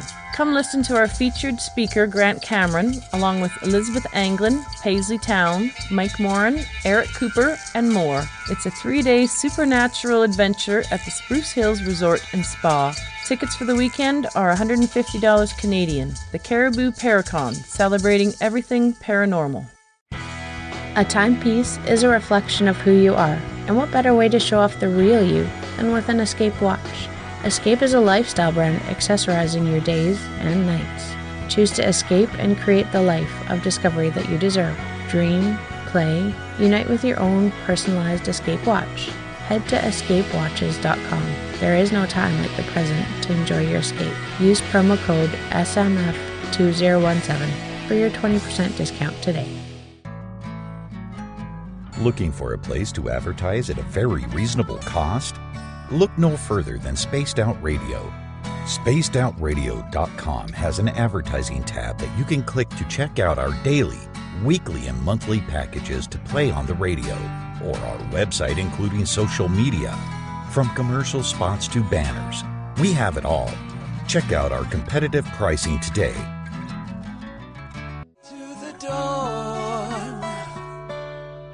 We are lighting the void on Saturday nights on Spaced Out Radio. Hey, this is Joe Roop, and I'm hanging out in SOR headquarters every Saturday night, bringing you the latest news when it comes to the weird and strange. Bigfoot, occult, UFOs, ghosts, and everything in between, I got you covered. You can tune in to SpacedOutRadio.com starting at 9 p.m. Pacific, midnight Eastern Time. Come travel into the void with us on Spaced Out Saturdays.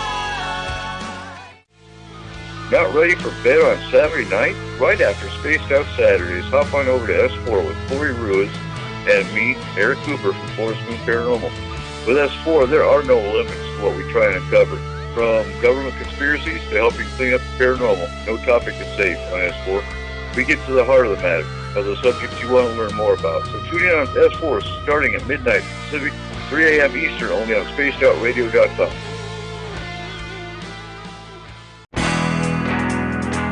There's stories, then there's the truth. Do any of us really trust the news anymore? This is Jamie Sexton, owner of Rebel Planet News.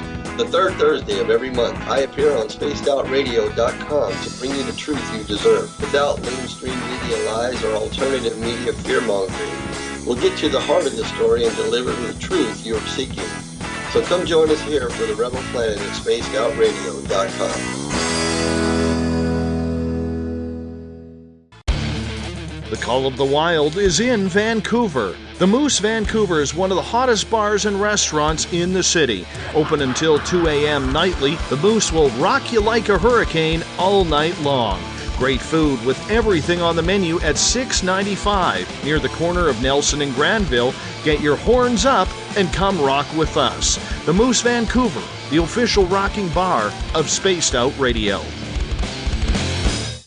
Visit purpleplates.com today. For over 40 years, the Purple Energy Plates have been delivering amazing results for their many customers.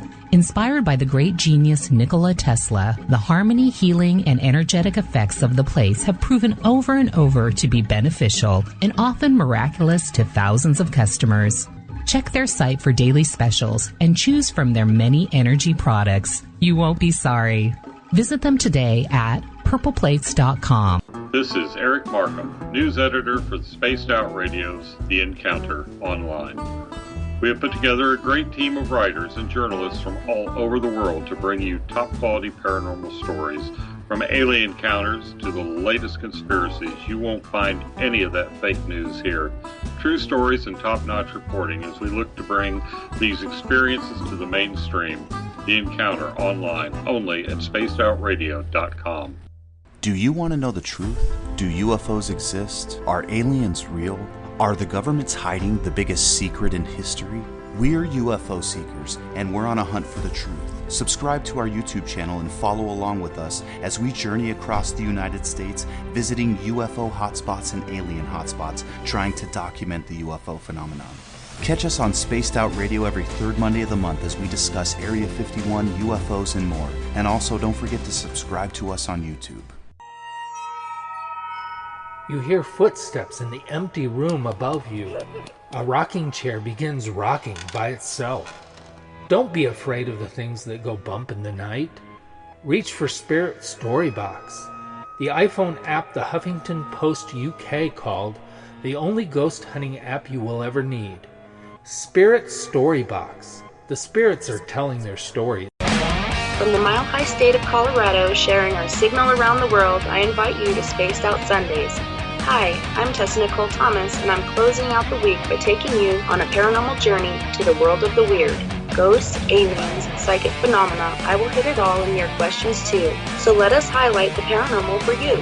So come join me for Spaced Out Sundays starting at 9 p.m. Pacific, 12 a.m. Eastern, only at spacedoutradio.com. The views and opinions expressed by tonight's guest and topic of discussion do not necessarily represent the official policy or position of Spaced Out Radio, Spaced Out Weekend, Spaced Out Radio Limited, its hosts, syndicated carriers, or anyone associated with this broadcast. You're listening to Spaced Out Radio with Dave Scott. Follow Dave on Twitter at Spaced Out Radio and hashtag Spaced Out Radio, and on Facebook, Spaced Out Radio Show.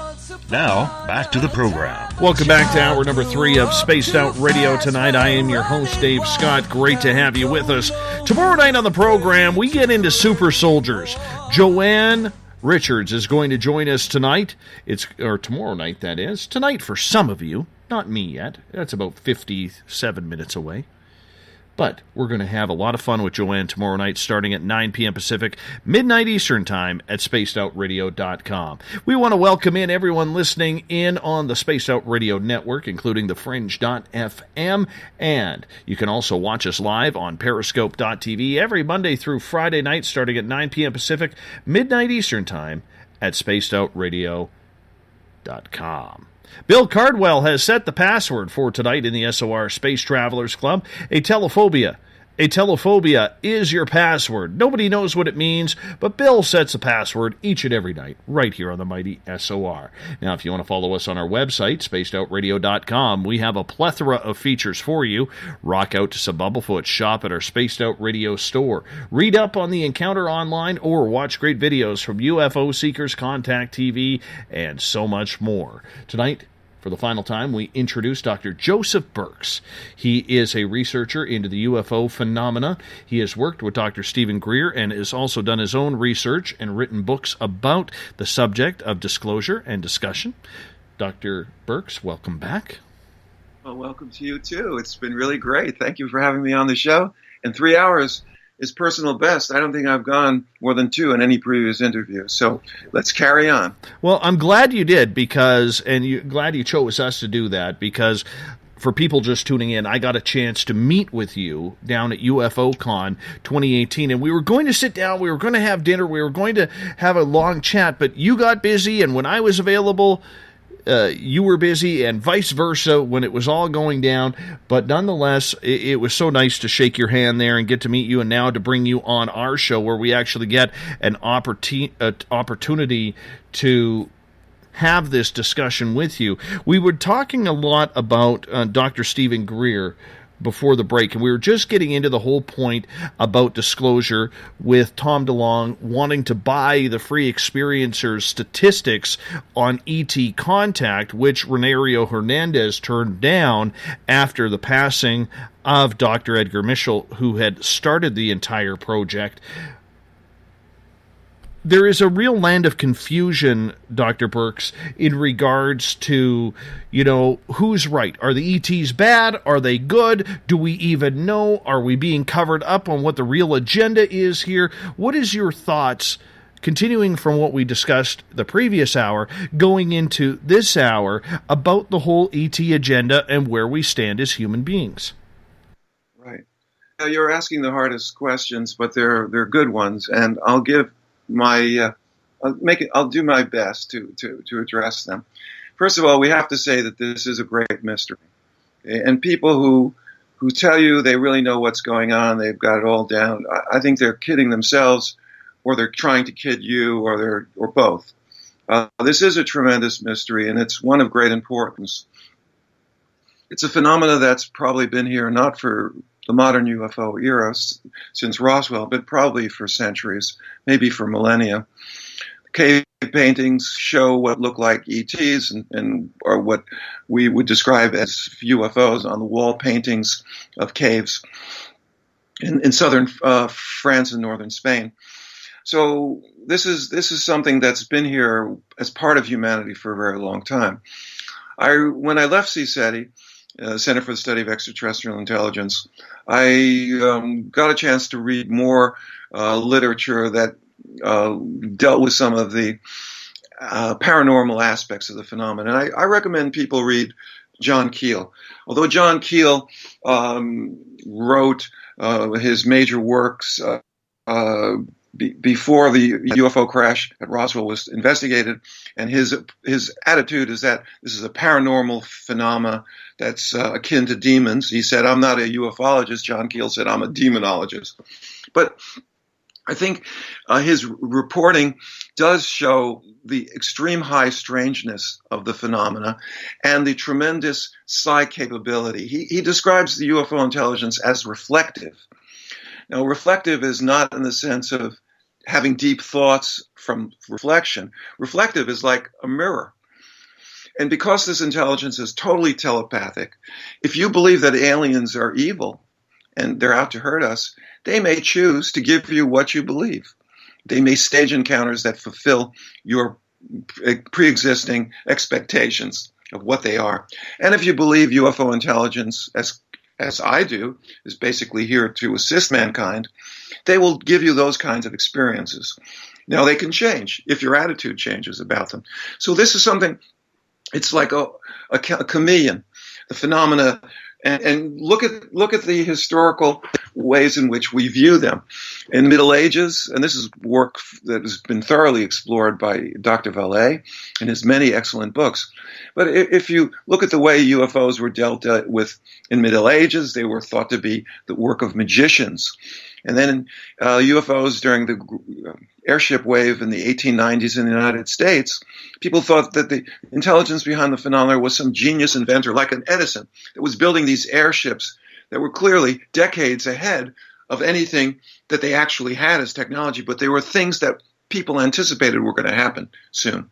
And now we get out into space, and now they're the space aliens. So whatever this intelligence is, it adapts its visual displays to match our cultural expectations, which makes it very hard to know who and what we're dealing with. And this was hammered home to me in a series of contact experiences where they showed me how they create illusions for creating belief. And so it's easy to understand that people are going to be confused if you're dealing with a superintelligence that is willing to take you down any one of a number of different paths and lead you to diametrically opposed conclusions as to who and what they are. Given that, however, I have to state that what can I say? People have accused me of being a diehard do-gooder. Along with my medical work, I've been involved in social justice movements. I see my work with UFOs as social medicine made large. I had a contact experience with Dr. Greer and 3 other contact workers in the base of Popocatépetl volcano. And we were operating around 7,000 feet. It was a rural environment, away from any cities.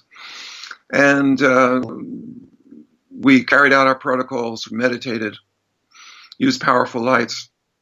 And then on February 1, 1993, around 11:50 at night, we see a distant light between the 2 volcanoes. Popocatépetl which is active volcano, across the way has another volcano, a sister volcano called Iztaccíhuatl, that's not active. And we saw this strange light in the distance, maybe 7-10 miles away. Dr. Greer signaled at it. The object immediately changed direction. It had been moving at a kind of oblique angle away from us. Well, not towards us, but sort of at a oblique angle. And it then moved directly towards us. And as it approached, we could see it was triangular shaped. Now, in preparation for this mission, I had gone to UCLA and got very detailed maps of the area that we're going to be operating around the volcano. And I knew there was a ridge line exactly 1 mile from our position. And as this object, which was clearly a large triangular shaped craft, as it approached with white lights on each of the apices of the triangle and a red light in the center of the triangle, I could see that it was very large. There was a small church on this ridgeline a mile away, and the UFO, which was totally silent and moving maybe 30, 40, 50 miles an hour at most, just made that church look like a matchbox toy. And as it approached, I was getting more and more excited because as Dr. Greer signaled at it with his signal lantern flash, one of the lights on the apices of the triangle signaled back. 2 flashes from him, 2 flashes back. I was thinking if I had control of the signal lantern, I would have flashed dum da da dum dum, and then wait for the UFO to go flash flash. But in any case, as this thing approached, I had a kind of epiphany. It was a sheer joyous moment because when I had been an activist in the doctors' movement against nuclear weapons, we used to do a thing called the bombing run, in which we described in exquisite detail, painful detail, what a 1 megaton bomb could do to a city like Los Angeles or Vancouver or New York or Moscow. And we would describe the zones of destruction, the burns, crush injuries, the radiation exposures. Nuclear war is such a terrible event that one Soviet leader, Khrushchev, said the living would envy the dead if they survived a nuclear war. So I'd been active in this movement, and one of the people in our movement was the leader, Dr. Helen Caldecott, a pediatrician at Harvard, who originally was from Australia. She used to ask in public lectures, and what can you say about a race of beings that has millions of children homeless all around the world, where 25 million children every year die of preventable disease, starvation, and yet we spend hundreds of billions, now trillions of dollars on weapons of war. We put our missiles secure underground where we have children homeless in the, on the streets. She said, what can you say about a race of beings that prepare to destroy millions of their own? And she asked the question. She said, what if we're the only island of intelligent life in the vast universe? What does it say about a race of beings that are willing to destroy what may be God's greatest creation, mankind? She said that it bespeaks of a hatred, not only of us ourselves and our children, but maybe God himself, herself, itself. And that message of the terrible destructive power of our own hatred directed against ourselves came to my mind when I saw this UFO coming, because I was thinking, we're not alone in the universe. Dr. Helen Caldicott was wrong when she said perhaps we are the only source of intelligence. I said we are not alone, and that no matter what we do, whether we take the nuclear end, whether we kill off our own through global warming and the starvation that comes from global climate change, and the wars that result from those terrible events that are coming down the pike, that we will be remembered. And I kind of had the naive thought that maybe somewhere in an ET home planet, there will be reading about the late, great planet Earth that chose not to be wise, that chose to destroy itself. But we would be remembered, that all our art, our music, our creations would serve as a lesson to other cultures that this is what happens when people don't evolve. So that was on my mind when I saw this UFO coming, blocking out the sky. It's hovered silently a couple of hundred yards from us, and it was kind of an epiphany. And I carry that sense of hope that we can avoid the terrible destruction that I've described, either a nuclear war or global warming. And I think the UFOs are telling us something important, that if wherever they come from, whether it be interdimensional source, or they come from other star systems, they have developed tremendous power generating technologies. Somehow they've lasted for not decades, but centuries, maybe millennium on this planet. It's likely that they've evolved ethically and socially so that they can cooperate and get the benefits of centuries of uninterrupted progress, uninterrupted by war and destruction. So when it comes to who the aliens are, it's not simple. Yes, people are having very negative experiences where trauma is involved with their contacts. But if you read the literature, it's not just the doom and gloom of people like Dr. Jacobs, who's written some negative books about contact, or Bud Hopkins, Doom and Gloom, Bud Hopkins, who describes horrific scenarios and attributes to the ETs the most cruel and manipulative sources. Now, I think if you want to get a full picture, you should read the works of John Mack, a colleague, a man I met in Moscow in 1985, during when we received the Nobel Prize for our international peace efforts. And we sadly lost, I think, 12 years ago, and he was killed by a drunk driver in England. If you read John Max, who was he was a full professor of psychiatry at Harvard University, you get a very different picture from Dr. Jacobs and Bud Hopkins, that although many of these encounters are stressful, painful, that involve biological procedures and that have to do with human reproduction, that many of the witnesses experience along with their trauma a profound spiritual awakening, a profound realization that something very good can come out of this contact in terms of knowing that we're not alone in the universe and that we have a kind of shared fate with whoever these strange visitors turn out to be. They are very interested in us.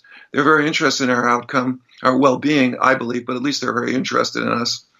And there we come to the whole issue of the Foundation for Research in Foundation for Research into Extraterrestrial Encounters, which you mentioned, was founded by Dr. Edgar Mitchell. He was one of the 12 men who got to walk on the moon.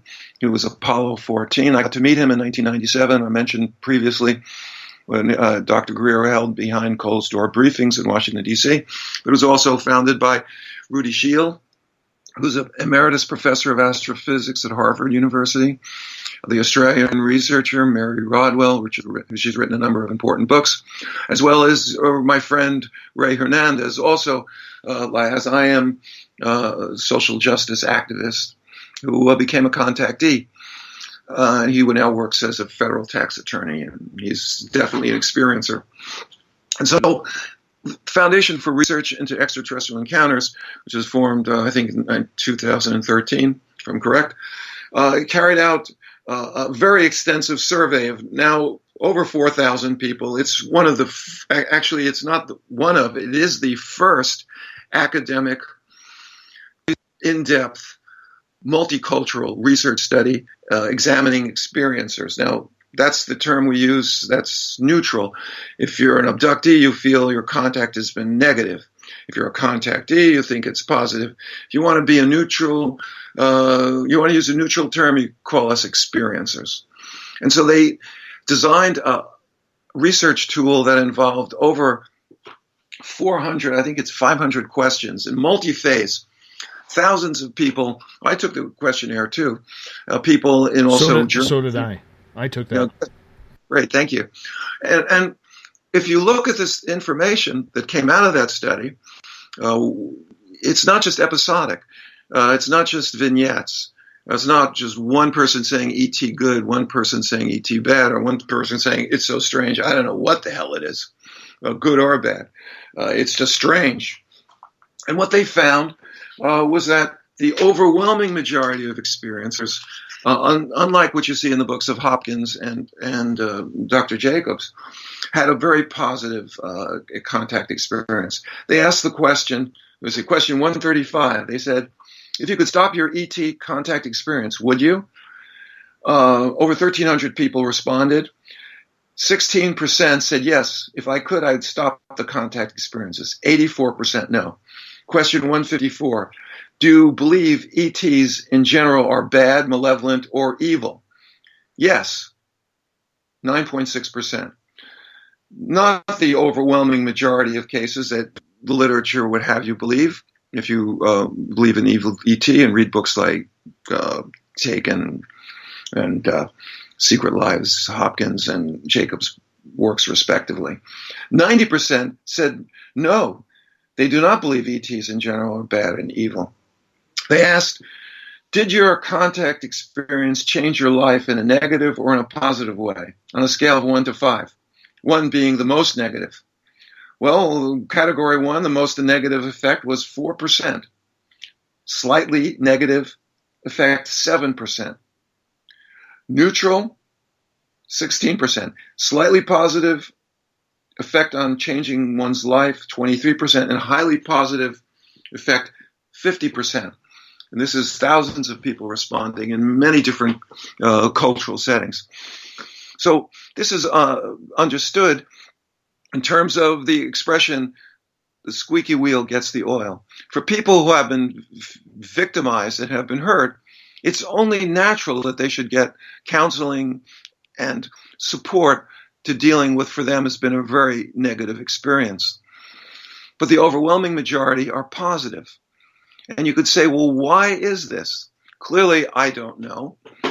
They have their reasons. But I have noticed that over time, and I've worked with many experiencers, people who are abductees and feel they've been victimized, if they are able to sort out their experiences, integrate into their lives the strangeness, and to move on with their lives, and to deal with the trauma with support from, I'm not talking about someone who's taken a 12-week hypnotherapy course, like Bud Hopkins is not a psychologist, and David Jacobs, although he is has a doctorate, is a doctor of history.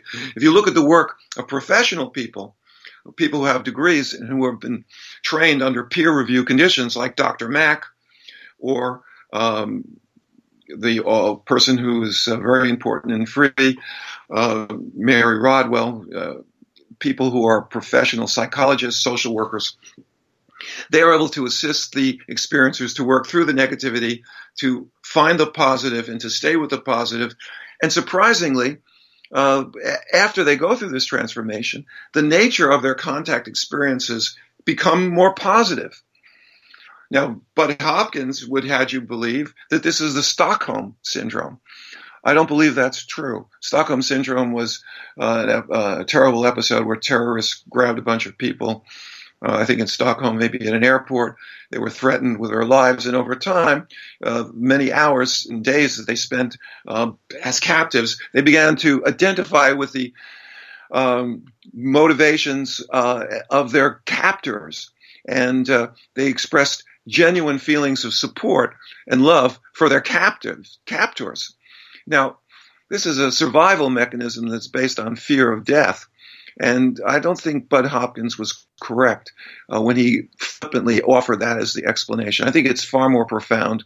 I think professional people are getting more involved. We have within our ranks of contact activists people with credentials, psychologists, psychiatrists, social workers, doctors, many, many people in the healing professions. As I mentioned, in my contact team, we had not one, we had 3 physicians who are highly trained working with patients. And we used our healing skills to work with people on our team when for any reason they became alarmed with the nature of the contact work that we were carrying out.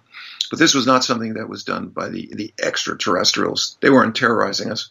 But it was kind of funny because when I'd be in the ER, after a while, I became more open because we had several Kaiser doctors who were on the team, and people would start sharing with me their sightings. And the nurses in the ER would tease me, and they would say, Dr. Burkes, are you going out this weekend to chase UFOs? Are you going out to get abducted? And I would kid them back. Because I'm from Manhattan, I would say, put on my best sort of Sylvester Stallone accent. I would say, you think I'm going out to chase UFOs? Well, let me tell you something. They're chasing me. And sure enough, when we would go out in the field, before we even got to our jumping off point, we were just driving into Joshua Tree National Monument, we would have sightings of golden globes. They'd be hovering over the highway or over the wilderness parking lot called the backboards, where we would then leave our vehicles and hike into the backcountry. So the work of free is very important in that it's showing us that there's a diverse nature of contact experiences, but that the overwhelming majority of people in that study, and as the study continues, the overwhelming majority are positive contact experiences. What about people suffering from PTSD or the Stockholm Syndrome when it comes to their contact, where they may actually be very unsure? Because when I look at this study, and I'm going to reiterate what Dennis put in our chat room here as well, the majority of people who are taking this type of test are probably people who are taken, and that was what the study was all about, but they may want to have a right or wrong opinion of what the questions are. What I mean by that is, what is the plus minus on these statistics for accuracy? Well, this is what it was designed by Dr. Claude Swanson and Dr. John Klimo, who's a professor of psychology. They designed this study in a sophisticated way where they would ask questions again and again, see if they got the same results. And they would ask it in slightly different ways. They would also ask questions about whether your more recent contact experiences have been positive or negative, in order to track any changes that people have. Because people have, like I said earlier, they may start off thinking that the experiences are horrific, and then they turn with some true psychological support, and they can work through the trauma and see that there were positive components. So I think the study was sophisticated. It involved multiple questions focusing on the same type of issues, but approached from different ways. And the fact that the questions were answered the same way multiple times, gives us more support in saying that these findings are valid. The recruitment for was on the internet. I saw the appeals. People who work with abductees, hypnotherapists, were approached to have their patients or hypnotic subjects, as you call them, clients, fill out the application. So we got a very broad, I talked to a lot of people in the contact community, both who are having positive and negative experiences.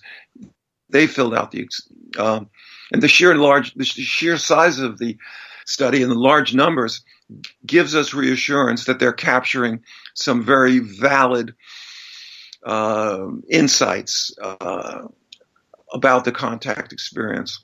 But you have to remember, there's a lot we don't know about this subject. And I used to think that people who were recruited to the contact team that I worked with were like me.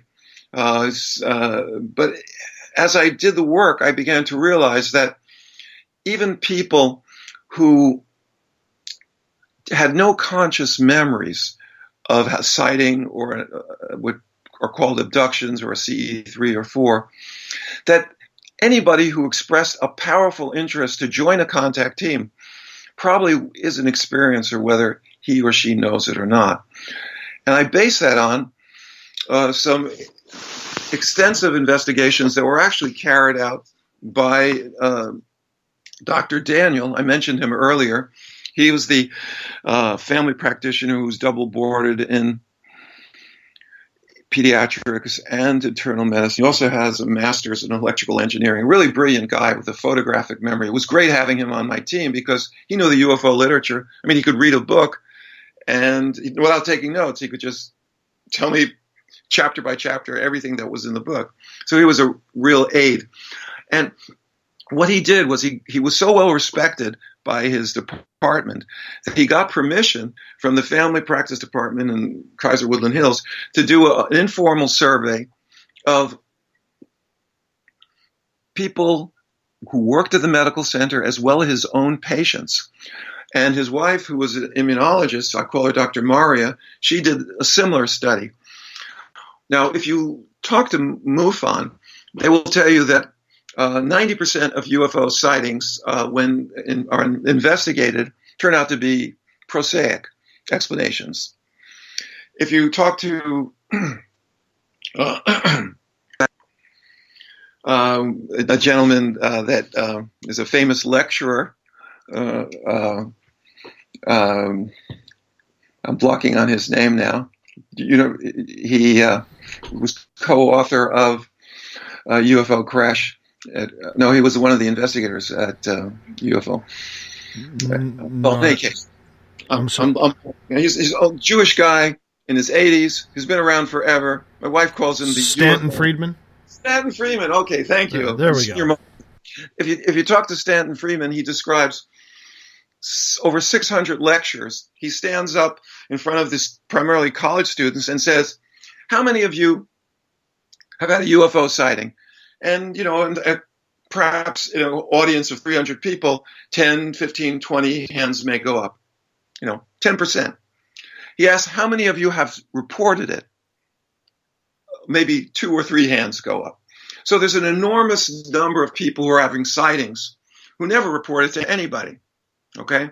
So what we have is the situation where Dr. Daniel did an investigation using his patients, and he would do this. At the end of the interview, when he was examining the patient, he'd say, if there was some time left over, he said, I have the permission from the department to ask you a few questions. This won't affect your health care at all, but I'm just curious if you've ever had a UFO sighting. And in this survey that involved over 2,000 of his patients, it tracked out that 10% had had a UFO sighting. Now, because it was a UFO investigator, volunteer investigator, who was also a physician, asking the question, people were incredibly open and they wanted to answer truthfully. And what he found was that 10% of the patients, but also doctors and nurses at the medical center that were involved in the survey, had had a sighting. And then he would quiz them as to what they actually saw. And he was able to establish within a few moments whether they had seen Venus or they had seen a shooting star or some optical illusion. He found that 10% of his patients had had sightings of UFOs, not misidentifications. And 5% had seen what could be described as objects or structured craft. And 1% of the patients, so when he had 200 people interviewed, 1 or 2 had what you would call close encounters of the third or fourth kind, where they actually had saw beings or had been on board spacecraft or believed they were. And so what we have is, I think, an indication that this is a very common event. 10% of the population has had a sighting based on reports in the literature as well as my friend's survey. 1% has had a high strangeness event that you could call an abduction or a CE3 or contact with an alien. What does that mean? It means that on a planet of 7.5 billion people, there are, well, do the math, it'll be 70, no, it'll be 70 million people who have had a sighting. Is that right? 70 million, 700 million, 7 billion, yeah. So 70 million people have had a sighting. 1%, 7 million are having high-level experiences. Now, if this phenomena is so telepathic, I have proposed the idea that no sighting ever occurs of a bona fide UFO without a consciousness connection. And if that's true, then we have tens of millions of people on the planet who have, whether they know it or not, a telepathic link with the phenomena. And so what you have is people will have a sighting, perhaps in their youth, won't think much of it, and then at some later time in their lives, they may start having multiple sightings, and all of a sudden, now their interest in the phenomena increases tremendously, and they're going out and looking, stargazing, they're reading books, they're joining MUFON. They're laying the foundation for what could be potentially a worldwide movement of contactees that will demand an end to the regimen of ridicule and denial that has been practiced by all the power elites on the planet when it comes to this issue. We have the potential for a social movement that will be able to link the UFO phenomena with possible solutions for the fundamental challenges that our civilization has. I mentioned earlier in the show that in my opinion, UFOs threaten all terrestrial elites, military, economic, political, and religious. Well, what happens if the people of the world get together and they say, we are one planet, one people? In order to reach out to this intelligence, we are going to have to give up our warlike ways and unite on the basis of peace and cooperation. And the payoff would be downloading into our technological culture some of the technologies that could end global warming, so-called free energy, could create social forms where people started seeing themselves not as nationals from America or Russia or Germany who periodically get into wars and slaughter one another, but as one planet, one people. Now, this is the promise that I see in the UFO phenomena, and this is why I've stayed the course these last 25 years, that what we are seeing is the transformation of consciousness of our planet, and the message of the aliens seems to be along those lines. They repeatedly emphasize in their communication to experiencers the concepts of oneness, not of conflict, but of oneness. And the key is consciousness. What is consciousness? Well, that's the subject of study of Free. Foundation for Research into Extraterrestrial Intelligence, which has as its mandate to see how all these phenomena of ESP, paranormal, shaman, remote viewing, spirit interactions, ghosts, yes, and ET contact are all have a common thread of consciousness. And let's look at it from the big picture. If these so-called aliens are physical beings, well, the atoms in their bodies come from stars that have exploded and have spread stardust, allowing planets to form and then life to occur. So on the atomic level, in terms of brotherhood, sisterhood made large, UFO intelligences, if they're physical beings, are stardust, just like we are. And if they are awake and conscious intelligence beings, and they can communicate via telepathy and other consciousness modes of communication, then we share with them a universal aspect of being awake and knowing that we are awake. So on both a consciousness level or spiritual level, and on a physical level, on an atomic level, we are one. And this is the message that the so-called aliens are putting out, along with expressing concern about the environment and the dangers of unsafe nuclear technologies. And so when I look at my own childhood, and I think, well, why I never was involved with UFOs till I was in my 40s, I suspect that maybe I was in some level in contact with them. And the memories of those contact experiences may spontaneously arise in me, just as John Mack, in his book Abduction, pointed out one of the unique features is that many experiencers suddenly in their 20s, 30s, 40s start having spontaneous recall of contact experiences that have occurred years, decades before. Something activates them and they start to remember. So contact involves kind of remembrance, a remembering experience. And if the UFO intelligence wants to push disclosure, all they have to do is allow these memories to surface. And contactees will not be 1% of the population or 10% of the population. We may have hundreds of millions of people over decades or maybe generations realizing that we've had this secret life, this relationship with non-human intelligence for many years. And that it's non-harmful, it's not threatening. They're not here to destroy us or sort of like in the movie Independence Day. They're here to cooperate with us and to assist us during this transition to a global civilization. At least that's the hopeful perspective that I'd like to leave with the audience. But I don't know. It's possible, as Stephen Greer said, it's possible that maybe they want to eat us. And if they do, then he said we would probably taste salty. But that is not the case. See, I don't buy that whatsoever, or any of that, because here's the paranoia of today's society in my mind, Dr. Burkes.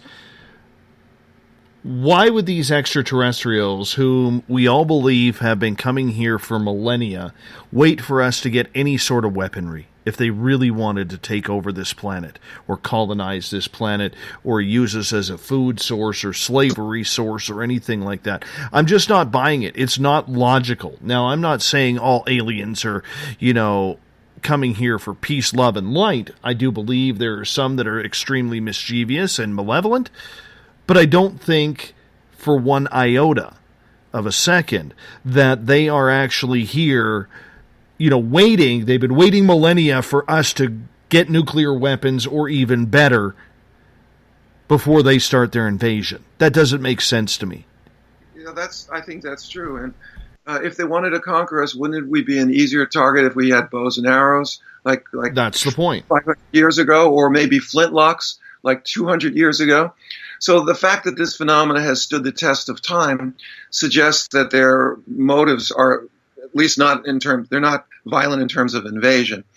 And as far as their the biological experiments and the trauma that's inflicted upon people, I suggested earlier in the show that with proper support and counseling, many people, not all, but many people can work through those negative experiences. And I'm suggesting that the nature of the contact experience then will change because they are totally telepathic and they are reflecting what is going on within the individuals. They change. depending on how we treat them. I had a number of contact experiences where I downloaded information about various civilizations that were here on Earth. I didn't believe any of it. It was like sweet music. I couldn't prove whether it was true or not. But what I could prove is that when I was told, given a heads up that the UFOs were going to show up, at 2 a.m. in the Northwest, one craft in one case, and then 3 craft in Topanga Canyon several months later, that information you can count on. So I think over time, the quality of our interactions may improve. We'll get more accurate information, less of high strangeness and absurdity. But I think the high strangeness and the absurdity play a role, and that they're trying to say they are not like us. They are very different. And if we expect them to do things the way we do it, we're kidding ourselves. We're being ethnocentric. And it's just not going to work, because we may be in contact with a very, very large community of many civilizations that may not only be extraterrestrial, but may coming here from other dimensions. And I've had a number of contact experiences that suggest they have access to hyperdimensional. We don't have time to talk about it, but I may have been present during the insertion of an alien implant in one of my coworkers in. Really? 1990. Yeah, and we took an X-ray, and there it was. You could see it. It was read by the radiologist as a foreign body, and I was there when my coworker grabbed his leg and said, it hurt him a lot, and he complained. This was Misha, the high level prime contact who was like my own little Stephen Greer, and he complained about it, and finally they came, and according to him, they took it out. I repeated the X-ray, and the foreign body was gone. Now, why did they do that? They could put the implant in at any time. They did it when we were out in the field. It was just the two of us. I think they did it so that Dr. Joe Burkes could see it happen. And by the way, we looked like the Pillsbury Doughboy. We had so much clothing on. Because we were operating at 4,000 feet in November. It was cold in Joshua Tree. We had our boots on. We had multiple layers. We even put duct tape between our boots and our ski bibs to keep warm.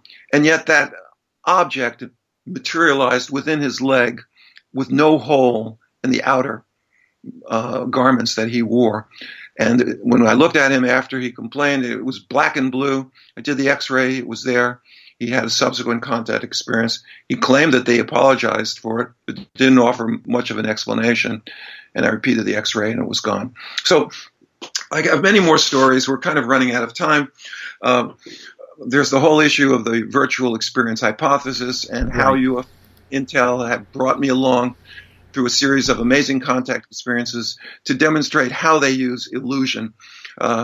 And so I'm of the opinion that most sightings, not all, most sightings are probably not actual objects, but they're using some kind of holographic type technology. I think there's evidence in the literature to show that UFO intelligence can do what was shown in the movie The Matrix. They can create a kind of artificial reality or virtual reality where people think they're going on board spacecraft. They're going nowhere, but they're left with a real-time psychic experience, which they remember as if it was physical.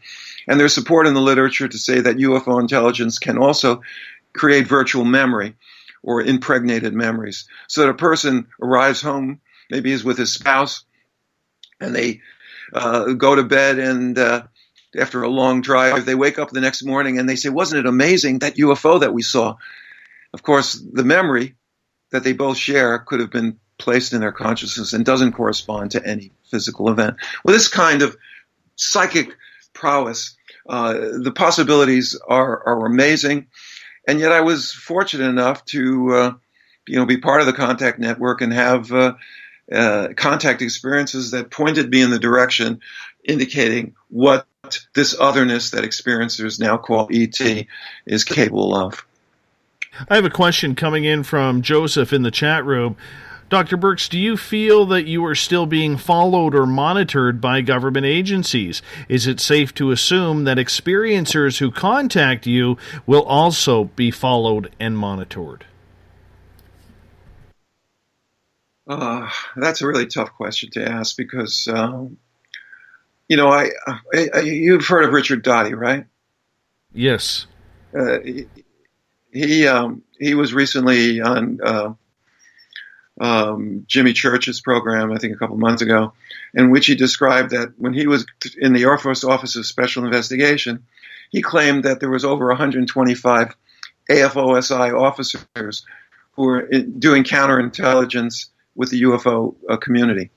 And he indicated, I don't know whether it's true or not, but he went on to say, and that doesn't include naval intelligence, army intelligence. There are a lot of people who are agents out there who are working for the government, monitoring the phenomena.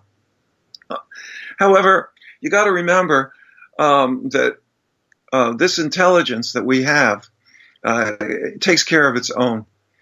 If you're a contactee, if you're an experiencer, you are important to them. They've invested time. I don't know whether they use space bucks to pay for the gas in their vehicles. I suspect not. But they have an investment in experiences, and they provide protection for their people. I can tell you on one occasion, and maybe others as well, I was about to be killed in a devastating car accident when my coworker got a telepathic download to get off the road. And in the process, our lives were saved when on a mountain road, these testosterone toxic hot rodders on a mountain road were drag racing, going 60 miles an hour on a road that we were driving in a Volkswagen Bug. If we had not gotten off the road, we would have been crushed and thrown into the ravine. So UFO intel takes care of their own. And my feeling is that the government agents are monitoring the situation. They are not going to hurt us. We're sort of like they see us, I suspect, as the idiot boys and girls that hold the golden goose, and they want to get the golden eggs, the technology, and they want to understand the phenomena. So I think, although there is going to be surveillance, and I've gone to UFO meetings where I've felt, using whatever limited psychic ability I have, I could actually pick out people that I thought were agents by their demeanor, by the way they were looking at the crowd. So we are probably being monitored, but I don't think the government is going to hurt us because they have an investment in understanding the phenomena. And we have friends in high places who will intercede to help us if necessary. So that's the way I answer. I'm not, we were being under surveillance, but it's a free country. And if we want to go out and make nice with the UFOs and signal at UFOs and have some communication in Joshua Tree, and government agents are out there, although they carried out surveillance, none of our people were ever hurt. I was threatened once. Other people are threatened, but nothing has happened. And that was 21 years ago. So I think it's safe. In other words, safe from the ETs and safe also from the government. As we wind this down, as we got about 4.5 minutes left with you tonight on the show, Dr. Burkes, with the To the Stars campaign and the way they are trying to explode the disclosure movement, or as Grant Cameron likes to call it, a confirmation movement, are you surprised at the directive they are taking by the fact that, UFOs or UAPs, whatever they want to call them, are not of alien origin, so now we're not supposed to know if they're actually looking for unidentified flying objects from space or if they are actually tracking down technology that is here on Earth? I think Grant is a great resource, Grant Kramer, and I not only get the book that I mentioned earlier, Managing Magic, but also watch his many UFO, with his YouTube documentaries, and he's got 2 amazing seminars on something of Ascension. What's it called? Portal of Ascension, I think. Anyway, the way he explains it, I think, is really good, and that is that the To the Stars Academy program is to promote confirmation, but in a certain sense, it's like they're going back 70 years to 1948, 47. And they're doing what the United States government should have done a long time ago. They're acknowledging the phenomenon is real. They're claiming that they don't know what it is, and I think they're right. This is incredibly complex, And as Dr. Jacques Vallée has said, if it turns out to be just aliens that are like us but a little more advanced, he would be very disappointed because the phenomena is so strange and so complex that it's probably not a simple story. And so, I think there's a place for many, many, many different groups approaching it in different ways. I think it's great that the To the Stars Academy is doing what they're doing. I think it's kind of silly when they say they don't know what the phenomenon is. Of course they know. They've been back engineering ET technology in USAPs for years. But the positive thing is that we have very powerful people like Mr. Bigelow, who is investigating the phenomena, and the opportunities for captains of industry to make great fortunes exist if some of that back-engineered technology can be safely integrated into our commercial technological culture. And I think the desire to develop new markets and new products is a good one. And so I think even though To the Stars may not be telling us the whole truth, in the process of releasing information in a gradual way, we will be prepared for higher and higher levels of contact. But as a social activist, it's my judgment, my experience, that when the people lead, the leaders will follow. And the contactees, the experiencers, and their supporters, in the long run, are going to do more for disclosure than the CIA working through people like Bill Moore or Dr. Greer or Tom DeLonge will ever accomplish. It's going to be a people's movement, a social movement.